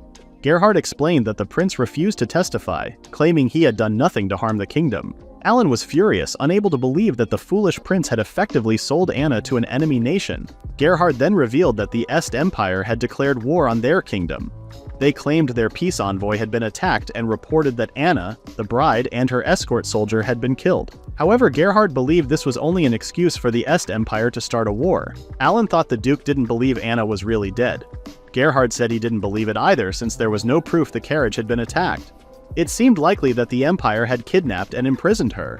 Alan understood what had happened after the prince's foolish actions, and he knew the Duke realized the Empire wanted to start a war. Alan was impressed by how calm the Duke was, even with his own daughter involved. Then Gerhard told Alan to go to the Empire and find his daughter. To do this, he would send him as a volunteer for student mobilization. He reminded Alan that he was an adventurer and told him to officially act as a soldier. He only asked that Alan bring his daughter back. Alan agreed without hesitation. Gerhard said Alan would join the army as an adventurer for the Ramslet family. However, Alan was worried he wouldn't be able to move freely once he entered the military. Gerhard assured him he could fix that and said he was counting on him. Alan understood the Duke's orders. Alan left, not bothered by the heavy rain. He remembered how in the game the Est Empire had massacred civilians. He couldn't believe the prince had sold his former fiancée and even forged a decree. Both the Duke and Alan cursed the foolish prince. The next morning, while Alan gathered information little by little, Margaret and Isabella were worried about Anna. Alan told them that Anna was still in the castle. Margaret then shared how she, Isabella, and some students who opposed the prince had gone to testify about his letter. Isabella asked Alan what had really happened. Alan claimed he didn't know, but Margaret had a feeling it had something to do with the declaration of war. Alan couldn't give them an answer, but he asked them to wait a little longer because Anna would definitely return. Alan stood in the hallway, recalling what Sebas had told him about the time Anna left the royal castle. The gatekeeper said the carriage left through the east gate, and as soon as it left, it sped off. A week later, the remains of the carriage were found, according to a report from the royal capital. Alan doubted the report's truth, thinking it could be a decoy to confuse the purists. Sebas agreed, saying the Duke thought the same. Witnesses said the driver had driven the carriage quickly. Sebas also recalled how strong Anna was and how it would have been hard for 1 or 2 men to kidnap her. Alan then guessed that Anna was taken by another carriage on a different route. He believed Anna should be safe, and Sebas hoped the same. Alan thanked Sebas, calling him Sebastian, but the old man corrected him. It had already been proven through student testimonies that the Crown Prince sent Anna to the royal castle. However, Alan still couldn't believe the foolish prince went as far as forging a royal decree. The Duke protested to the king, demanding the Crown Prince step down. He declared that if Anna didn't return, he would refuse to cooperate with the royal family and would leave the capital soon. This was the strongest form of protest a noble could make, but to Alan it seemed like something more. Just then, Amy appeared unexpectedly. She teased Alan, asking if he felt lonely now that her beloved Anastasia was about to marry into the Empire. She also mentioned that bandits had attacked the carriage on the way. Alan assumed Amy had arranged it, but she denied it, saying what happened was fate. She claimed Anastasia had always been the Villainess, abandoned by her fiancé, attacked by bandits and sold off. Amy said this would turn Anna into the Dark Knight who would seek revenge. If she defeated Anna and things ended happily, the story's scenario would be complete. Amy admitted she knew Alan had been trying his best, but she claimed she was the true victor in the end. She mocked him, telling him to leave since he wasn't even important enough to be a side character in the story. Alan called Amy a scum, but Amy laughed, saying the cries of a loser were satisfying to hear. After that, she walked away with an ugly expression and a laugh that suited a real villainess. Left alone, Alan remembered how he had collected all the game's items and events ahead of time. He regretted his overconfidence after believing he had destroyed fate and won Anna's love. Above all, he cursed himself for ignoring the chance of Amy becoming the Saintess. Feeling like everything was his fault, Alan swore to save Anna. However, he had no idea what to do next. Soon after, the school announced to all the students that their kingdom was at war with the Est Empire. The headmaster gave a speech about how the students were in a position to lead the people, but most of them didn't seem interested in listening. Meanwhile, Alan realized that the Est Empire's invasion was happening earlier than it did in the game. In the original story, the Villainess was banished from the kingdom, her relatives were executed, and she turned to darkness. She then led the Imperial Army during the kingdom's civil war to get revenge. However, the civil war hadn't even started yet, and the Duke's family was still safe. Alan also believed Anna wouldn't betray them in the first place. At the same time, Amy started acting like a worried heroine, concerned about the kingdom. She suggested holding peaceful talks to understand each other. The foolish prince supported her, saying that Amy's compassionate idea could help avoid the war. The teachers and students somehow got caught up in their dramatic behavior, cheering for Amy as if she were someone important. However, this was only in Amy's imagination. The teachers agreed peace talks might work, but only if the Est Empire was willing to negotiate. The headmaster warned Amy to stop making comments without permission. Alan hoped this would help her realize that the original story was no longer going as planned. Everything happening now was completely different from what Amy expected. She hadn't planned for the war to start early and called it a mistake. She even blamed Alan for ruining the game. The headmaster then announced that the school would be closing until next spring and told the students to prepare to return home. Amy angrily asked what that meant, but the headmaster ignored her. Instead, he explained that the Knight Commander had something to say about student volunteering. Amy couldn't believe she was being ignored. She was upset because if the school closed, the school festival and other events from the game wouldn't happen. The Knight Commander, Otto, stepped onto the stage and announced that the kingdom needed the students' help to defend against the Est Empire's invasion. He called for volunteers, asking them to show courage and protect their homeland. However, no one responded. Alan was the first to raise his hand, volunteering for the war. Otto noticed him and remembered he was the scholarship student. Otto asked if anyone else would join. The noble students began whispering, surprised that a commoner had volunteered first. After some hesitation, a few noble students raised their hands to volunteer as well. Otto seemed pleased and instructed the group to follow him to the royal palace. Meanwhile, Alan noticed that the princes and even Leonardo, despite their noble status, did not volunteer. This made him question the purpose of being a noble or royalty if they wouldn't take responsibility. Later, Alan put on a military uniform. Otto informed the students that they were assigned as apprentices to provide rear support. He mentioned that they would meet the king soon. While most of the students were excited about meeting the king, Alan felt indifferent, knowing the king was the father of the foolish prince. When the students met the king, he wished them luck as new members of the kingdom's army. Alan realized being stationed in the rear would make it difficult to search for Anna. After the meeting, Otto respectfully led the group to leave, but Alan stood up suddenly and spoke. He introduced himself as an adventurer from the Ramslet dukedom and asked for permission to speak further. Otto tried to reprimand him, but the king stopped him after hearing where Alan was from. Otto then dismissed the other students, instructing them to return to the barracks and wait for further orders. The king said he had heard about Alan's name from the duke.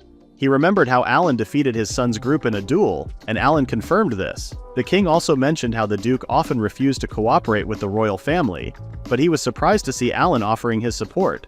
Alan explained that he didn't know what the Duke thought but said he came to help the royal family and the king. The king questioned if that was true and asked what Alan wanted to say. Alan requested immediate protection for Anastasia.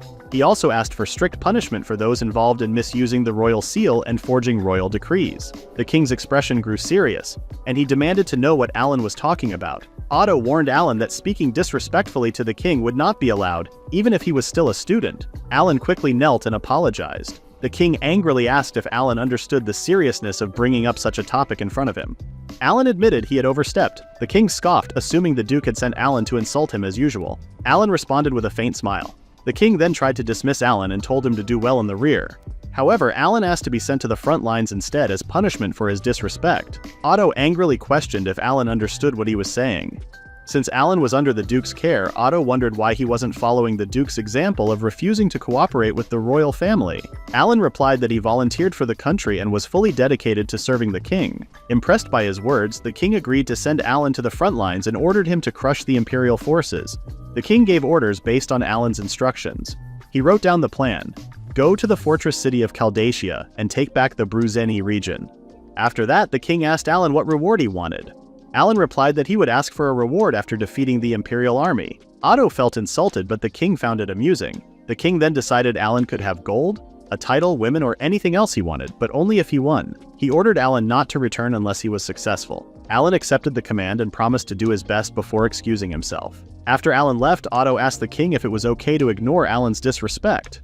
The king said it was funny how the Duke couldn't control his dog and ended up being bitten. He added that Alan was skilled even though he was a commoner. If Alan died, it wouldn't matter. But if he returned alive, the king wanted to make Alan his servant. As Alan walked back to the barracks, he remembered his planning with Sebas. Sebas had warned him about the king's personality.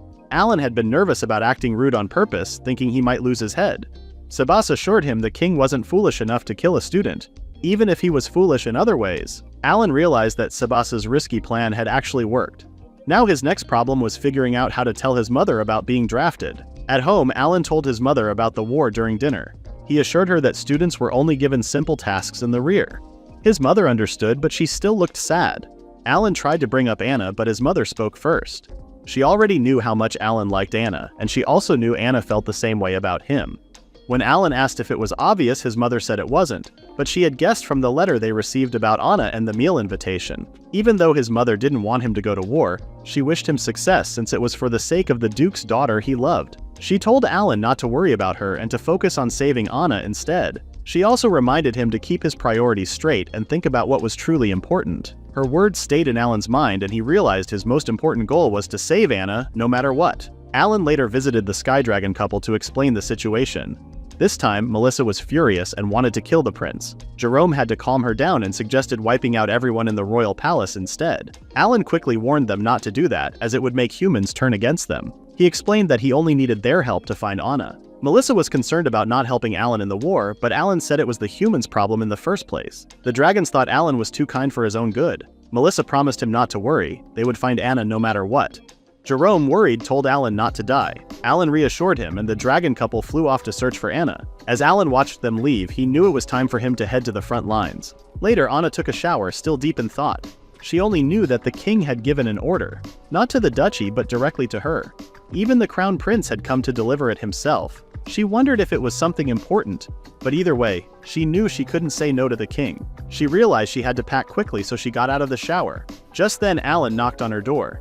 Surprised, Anna told him to wait a little longer. Alan figured she was still getting dressed. When she was ready, Anna asked what he needed. Alan said he just wanted to see her off since she was heading to the royal castle. Anna remembered there was still some time before the carriage arrived, but she reminded Alan that he had classes to attend. She told him to take care of things while she was gone. Alan then asked her to tell him when she got back a week later. Anna couldn't help but laugh. Soon after, Anna left her mansion and waited outside. After some time, a carriage arrived. To her surprise, the foolish prince stepped out. He told Anna to remember her duties as a noble. Anna didn't understand what he meant, so she asked him. The prince said a new royal order had been given. When Anna read the letter, she was shocked. It said she was being forced to marry Gunther Werner, the commander of the Est Empire's magic division. She couldn't believe it. She was being ordered to marry someone she didn't even know. Anna tried to ask for an explanation, but the prince stopped her. He simply said she had to marry a man from Est. He reminded her that it was a royal command, and if she refused, both she and her father, the duke, would be seen as traitors. Then the prince took the letter back and told her to get in the carriage. If she had anything to say, she could say it inside. He called some men, and they surrounded Anna, asking her to come quietly. Anna thought their actions were not fitting for royal guards. Still, she saw that the letter had the royal seal. If the seal was fake, even the crown prince would be punished, so she knew it had to be real. Anna realized she had no choice but to follow the order for now. Instead of making a scene, she decided to speak to the king herself and then tell her father what had happened. As the carriage moved, a worrying thought came to her. Was the carriage really going to the royal palace? Just then, someone grabbed her from behind and covered her mouth with a cloth. Anna couldn't fight back and soon lost consciousness. Meanwhile, Ro felt something strange. A young elf asked if something was wrong, but Ro said it was nothing. The kid told her to keep playing their game of hide and seek. For a short moment, Ro felt like the blessing she had given Anna earlier had been triggered. She wondered if Alan had done something inappropriate to Anna. Soon after, Anna slowly started to wake up. She could hear the sound of running water and thought she might be near a river, but she couldn't move or open her eyes, so she wasn't sure. All she could think about was Alan. The men carrying Anna took her through an underground sewer system. After a while, they came out at a place where a carriage was waiting. They got in and left the area with Anna. Later, Anna heard someone trying to wake her up. At first, she thought it was Alan, but it was actually an old man. He asked if she was okay and said he had been worried because he used a strong sedative to make her sleep. Anna remembered seeing him during the duel. The old man was glad she remembered him, but he said he wouldn't tell her his name. Anna asked where she was. The man said they were in the mountains, far away from the royal capital where no one could find her. Anna remembered the sound of water and guessed that they had escaped through the sewers. The old man was impressed. Anna said that the castle walls wouldn't help much if the Empire ever found out about the hidden escape route from the royal capital. The old man was surprised that Anna still cared about the kingdom's future, even after being betrayed. He said she was a noble person. That was when Anna finally realized she had been betrayed and left behind by the royal family. The man explained that the crown prince had given her up. The Duke of Ramslet was going to be executed for treason, and Anna would be sent to the commander of the Empire's magic corps. Anna said that no one would want to marry someone like that, but the man told her that Gunther, the commander, had no plans to make her his wife. As long as she stayed unharmed on the outside, they could do anything else they wanted to her. He then asked the other men in the room if they understood what he meant. The men laughed at the idea of doing something awful to a duke's daughter. Anna gathered mana in her hands. Even though her hands were tied, she could still use magic. But when she said the spell and tried to use it, nothing happened. Her magic didn't work and she didn't know why. The man laughed at her. Anna was completely helpless in front of them. She asked why her magic wasn't working. The old man explained that the ropes around her were magical and stopped all spells. Just like the medicine that made her fall asleep, it was another item given by Gunther. He then told her that they would be taking her to the Empire. Anna couldn't do anything as the men stared at her in a way that made her feel unsafe. They claimed it was an honor to deal with someone like her. As they reached toward her, something strange happened. Anna suddenly began to glow. A strong force of wind pushed the old man across the room and he hit the wall hard. The others were confused and didn't understand how she could use magic. They were sure she couldn't. Anna was scared and shaken by what had just happened. The men told each other to go after her. But then Anna felt something. She remembered Ro's blessings. When the others checked on the old man, they found him lifeless. Since they knew he was just a mere traitor, they decided to bury him and move on. Meanwhile, Anna remembered a moment from her past when she gave a sweet treat to her teacher, Rolingus. The old man asked if it was a scone. Anna told him it tasted good, with or without jam. He sounded worried because there was only one. Anna said they could share it. The old man agreed and used wind magic to split it in half. Anna was amazed and asked if he really used magic. He said yes, it was wind magic. She asked if she could do it too, and he told her to study hard. Back in the present, the same old man, now known as Ro the Fairy, felt the blessing activate again. She knew something bad was happening to Anna, but because of her contract with Millie, she couldn't go far. She was deeply worried and wondered what Alan was doing at that moment. Elsewhere, Melissa was flying with her husband when she smelled something strong in a certain direction. Jerome looked worried and asked if it would be better to just get rid of all the humans. Melissa was shocked by what he said and hit him with her tail. She reminded him that their job was to find Anna, tell Alan where she was, and let Alan handle the rest. Jerome understood it was because Alan was a good person. Melissa agreed. Meanwhile, the men who captured Anna didn't hurt her. They just kept moving her to another place. While this happened, Anna remembered that Ro would protect anyone linked to her old teacher, Rolingus. She believed there was still hope. In her mind, she kept calling out to Alan almost like she was trying to send him a message. At the same time, Alan was getting ready to fly his aircraft with Anna still on his mind. Later on the battlefield, Imperial soldiers were getting thrown around by explosions. They felt confused and shocked as their camps were hit by bombs. Clear, glass-like balls were falling from the sky and exploded when they hit the ground, destroying everything nearby. A bald commander who had been relaxing in his tent came outside when he heard the noise. He thought they were under attack. When he looked up, he saw something flying in the sky and asked what it was. Meanwhile, some soldiers at a nearby fort saw someone returning. Alan's aircraft appeared and landed right in the middle of the fort. The general told the soldiers to go back to their posts and asked one soldier to follow him. The two of them walked toward Alan. Alan stepped out of his aircraft and reported that he had found an enemy camp and destroyed it. The general said he had heard the sounds of the fight and asked how many enemies there were. Alan guessed there were around 100 and asked for a map. The commander said the place was a village taken by the Empire and praised Alan for his attack. Alan then asked if there were any civilians in the area. The general said they had either escaped or had already been killed. He told Alan to fly north and south next and report if he saw any Imperial soldiers. But Alan said he wanted to attack them right away. Then he asked for water.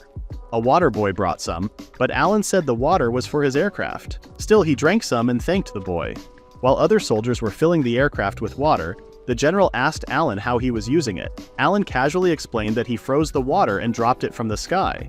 Since they didn't have many supplies, he said he planned to get water from the air next. The general started sweating nervously but simply said he understood. Soon, the soldiers confirmed that the aircraft was full. Alan thanked them and told the general he was ready to leave. He offered the general a ride on the back, but the general said he would only join after the battle was over. With that, Alan took off in his aircraft and flew away. One of the soldiers asked if it was really okay to let someone like Alan do whatever he wanted. The general confirmed that the royal decree Alan brought was real. He also said he was thankful the Ramslet family hadn't left them and was even fighting alongside them. The general admitted the situation was serious, and they had no choice but to trust Alan. Meanwhile, Alan was already flying over the target area. He remembered that Jerome had told him Anna wasn't there. That meant he could attack without worrying. Using his binoculars, he saw a few hundred enemy soldiers walking toward the fortress. They looked like a full battalion getting ready for a siege. Alan decided to strike first. He set his aircraft to fly behind the soldiers while staying at the same height. Then he turned off the engine to start going down and switched to bombing mode. After checking his path and height, he opened the bomb hatch. Water came out through magic circles and was turned into solid ice using ice magic. These ice balls also had magic circles inside them. Alan dropped the first group of ice bombs and kept repeating the steps. The magic circles inside the bombs were similar to the ones he had used before at the bandits' hideout. As the ice bombs fell, they pulled in air like small jet engines. When they hit the ground, the compressed air exploded, blasting sharp ice pieces in every direction. The surprise attack killed many of the Imperial soldiers who didn't see it coming. The broken ice flew across a wide area. Anyone hit by it was badly hurt. Alan realized that he had made a powerful weapon, but if any bomb didn't break on impact, the magic would stop pulling in air once it reached its limit. Those bombs would either melt, slowly release the air, or explode later. This made them safer for his allies and the surroundings. Since the bombs only became dangerous while falling, Alan had no problem carrying or managing them. He had already used up all the water in the tank for his attack. He had no choice but to pull back for now. But thanks to the wind magic engine in his aircraft, he was able to pull water from the air and keep attacking as long as he had enough mana. The enemy soldiers had likely scattered and run away. For now, he wanted to destroy all of the enemy's supplies before looking for the next target. Until Jerome and the others found Anna, he planned to keep fighting and taking down the enemy. He hoped Anna was safe. Meanwhile, Anna was cold, hungry, and tired. She was alone in the dark, wearing only her undergarments. With a weak voice and empty eyes, she softly called out to Alan. 4 days ago, Anna was taken to a large and fancy estate by the people who kidnapped her. The Emperor of the Est Empire, Adolf, came out to welcome her. Anna answered him in a disrespectful way. A bald man quickly apologized to the Emperor and said he would make sure to correct Anna's behavior because she was his wife. Anna complained about how they kidnapped her and now acted like they owned her. She said she would never agree to be someone like Gunther's wife. The Crown Prince Igor said he believed Anna didn't really care about Gunther. Gunther then asked Igor to help him control Anna. Igor agreed and looked at Anna with disgust. He said she smelled bad, like a sewer, even though she had just gone through a long trip. Anna felt embarrassed and thought it was their fault she was in that condition. Igor then asked Gunther if he was really sleeping with someone like Anna. Gunther said he planned to clean her up later. Finally, Emperor Adolf spoke. He said he didn't care how Anna looked. What mattered was breaking her will. He remembered giving the order to mess her up until she became broken. The kidnappers explained that Anna had a strange power that pushed them away. Gunther didn't believe it because he had used a magic rope that was supposed to stop her powers. Igor became curious and told the men to show him what they had mentioned. The kidnappers didn't want to follow his order, but Igor threatened them, leaving them no choice. Some of them hesitantly tried to go near Anna with bad intentions, but the moment they got close, they were thrown back by a sudden burst of light from Anna. Igor was surprised, they couldn't even touch her. Adolf then ordered Gunther to do something about that. Gunther said it would be easy, explaining there were many ways to break someone's will. Adolf left but reminded Igor not to go too far. Igor told Gunther to hurry up so they could figure out how to handle Anna. Anna was sent to the bathroom and left alone. Although the ropes were removed, she still wore a collar that stopped her from using magic. She remained a prisoner, but the warm bath made her feel a bit better. Afterwards, she was told to wear revealing clothes. Anna asked if there were other options, but the maid said Gunther gave the order. Anna wrapped herself in a towel, feeling ashamed. She couldn't believe they were not only trying to humiliate her, but also making it harder for her to escape. After that, she was taken to a plain room. She had expected cold prison cells or even torture rooms. But this room, even though it looked better, had no windows and was locked from the outside. It was still a prison. She wondered if the room was meant for people who were going to violate her later. Still, she believed she could handle anything because Rose's blessing was protecting her. She also felt sure that Alan would come to save her. Gunther asked if she was comfortable. Then he said goodbye, telling her they would see each other again in a year. Anna was shocked. She tried to ask what he meant, but the door had already been shut and locked. Then the lights turned off and the whole room went dark. A small opening slid open on the door. Gunther told her to stay strong or she wouldn't be able to handle what was coming. Anna couldn't believe she would be stuck in complete darkness for a whole year, without even the tiniest bit of light. Just thinking about it made her start to lose hope.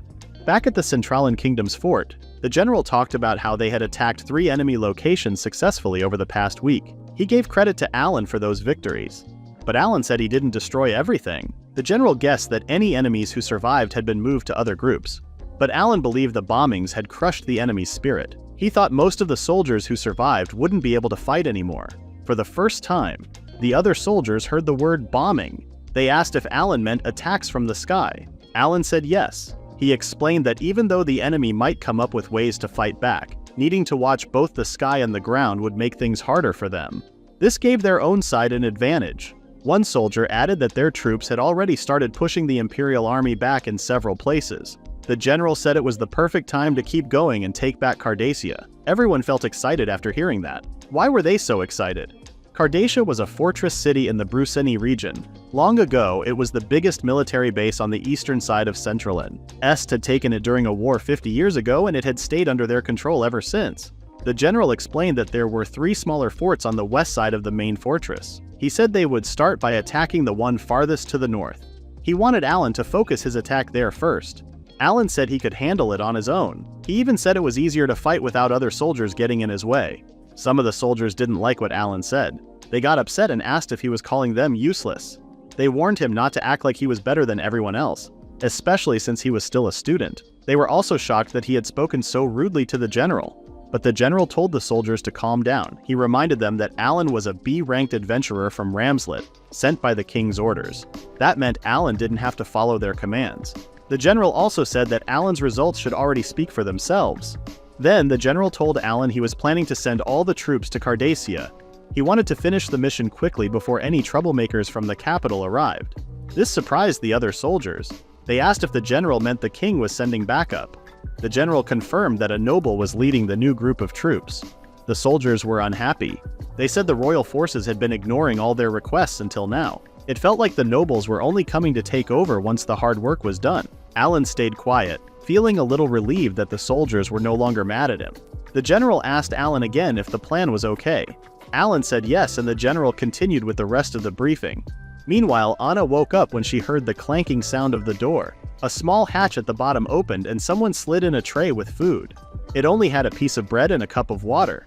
Anna slowly got out of bed and walked toward it. But before she could pick up the tray, a voice came from behind the door. The voice said that Duke Ramslet was dead. Anna froze in shock. The person continued and said the Duke had spoken out against the royal family for selling Anna. Because of that, his whole family had been executed. But Anna didn't believe it. She thought it was all lies. She couldn't imagine something like that really happening. The person went on and said a war had started because Anna refused to marry. They blamed her for not doing her duty as a noble. Still, Anna thought it wasn't true and lay back on her bed, thinking it was just another lie. Then the voice said something else. They said that Brusini had fallen under the Empire's control. Many soldiers and people had died, but Anna kept telling herself it couldn't be real. Finally, the voice said something that hit Anna in both her heart and mind. They told her the man she loved was dead. He had died in battle, stabbed in the stomach with a spear. The person behind the door said it was sad, and even wondered if things would have been better if Anna had never existed. They blamed Anna for Alan's death. That was too much for Anna to handle.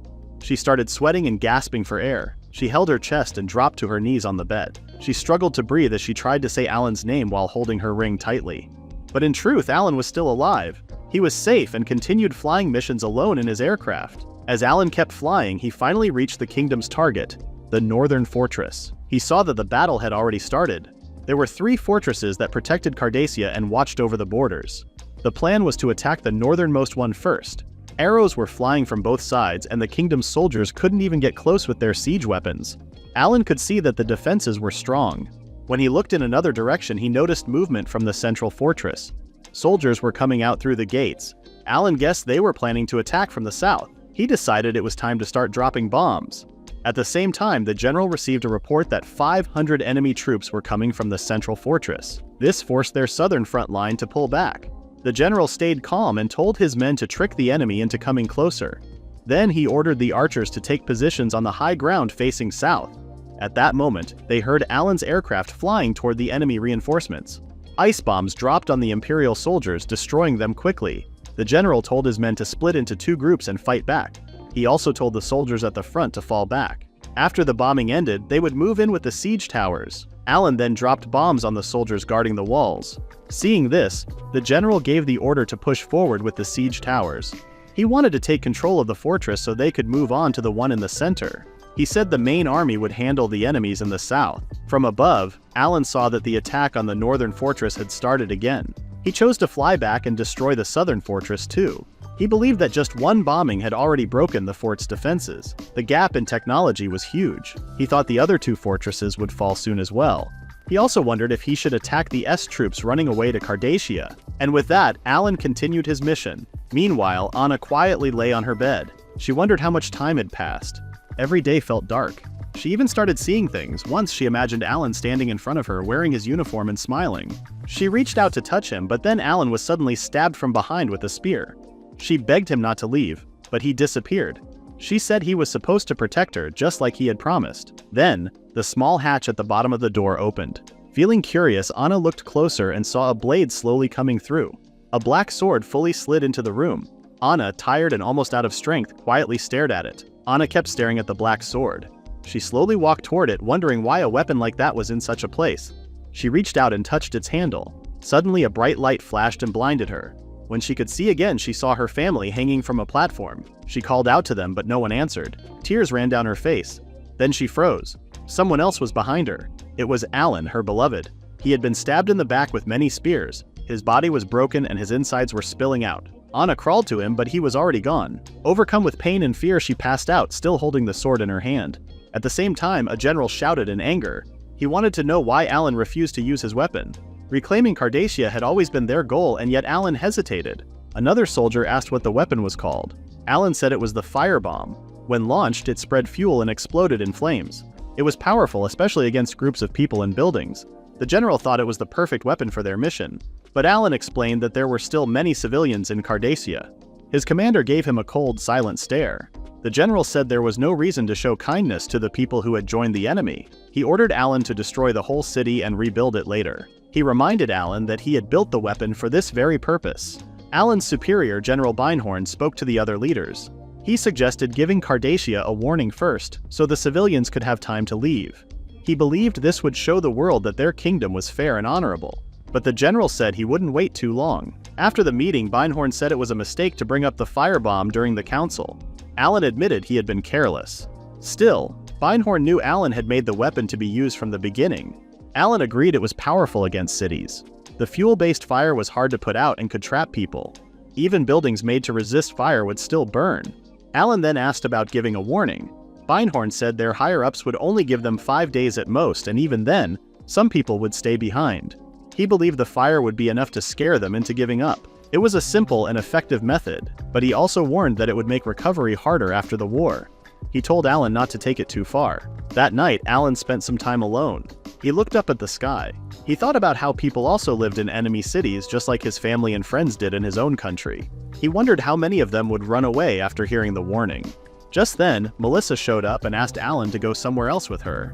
Jerome was nearby helping his wife. The three of them went on a night flight. Melissa said it would take a while to find Anna. She explained that a strange spell was making it hard to track her down. Alan understood what she meant. Then Melissa asked how things were going on his side. Alan shared what had been bothering him, though he said they didn't really feel like worries. Jerome asked Melissa if she was starting to get hungry. Melissa told him to go ahead if that was the fastest way. She reminded him that this was why he was sent to the front lines. Jerome asked if she wanted some deer. Melissa turned to Alan and told him to hurry so they could start looking for Anna together. Alan stayed quiet. Melissa called him strange. Jerome then asked his wife if she preferred rabbits instead. Melissa said she wanted an orca, and the two of them flew off toward the nearby river. After they left, 5 days went by. Alan came out early to watch the sunrise. Beinhorn came and asked if Alan was ready. Alan said he was. Beinhorn shared that the last group of evacuees had escaped through the east gate, though it was only a few families. Alan figured that most of the civilians had gotten out by now. Beinhorn said the ones who stayed, ignored the warning, and chose to fight were now considered enemies. Soon after, Alan took off in his aircraft. As he flew over Cardacia, he hoped the people there would still choose to run. Beinhorn shouted at the Imperial forces. He reminded them that they had been warned earlier. Then he announced that the attack would begin. The Imperial soldiers didn't say anything. Instead, they got their bows and arrows ready. Beinhorn told the others to send a signal to Alan. 2 soldiers raised a pole with 2 flags of different colors. When Alan saw the signal, he opened the bomb bay of his aircraft. The Imperial soldiers saw him flying above and prepared their ballistas. Alan remembered that those giant crossbows could only reach about 300 meters. Since he was flying higher than that, he believed he was safe. He kept telling himself that only enemies were left in the city. Just then, Beinhorn saw something else in the sky besides Alan. While Alan was still unsure about dropping the bombs, Jerome flew past him and landed on a rooftop inside the city. The Imperial forces were shocked when they saw a dragon. Jerome stared at them and let out a loud roar. The soldiers panicked and started running away. As they tried to escape, Melissa suddenly appeared and blocked their path. She scared them playfully with a quiet boo, and the soldiers ran off in fear again. Suddenly, the soldiers outside saw the city gates slowly open. To their surprise, the Imperial forces rushed out, shouting that they were surrendering and asking for help. They begged for mercy as they gave up. Flying above, Alan didn't understand what was happening. He quickly landed nearby. Beinhorn asked him what was going on and what had happened to the dragon. Alan said he wasn't sure. When he saw the dragon, he called off the mission. Then he asked what happened to Cardacia. Beinhorn explained that the dragon's loud roar caused panic among the enemy troops. Many of them surrendered, while a few were still fighting inside the castle. But it was only a matter of time. For now, it looked like Cardacia had finally fallen. Somehow, they had won without needing to use the firebomb. Soon after, Alan met the dragon couple. They were pulling arrows out of each other. He thanked them but also asked why they had helped him. Melissa said they couldn't just leave him on his own. More importantly, she said they had already found where Anna was. Alan was surprised and quickly asked where she was. Melissa said Anna was in the Imperial capital of Est. She started to explain more, but before she could finish, Alan ran off. Melissa bit his shirt to stop him and told him to wait. Alan asked her to let go. He said he had to go get Anna no matter what. Melissa said that was exactly why they couldn't leave him alone. She told him to calm down first and let them help him, just like he had helped them before. She promised they would stay with him until the end. Alan thanked them. Jerome promised to do his best to destroy the Imperial capital. Melissa said it wasn't time to leave yet and suggested they wait until night. That night, Alan and the dragon couple flew through the dark sky. Alan looked determined.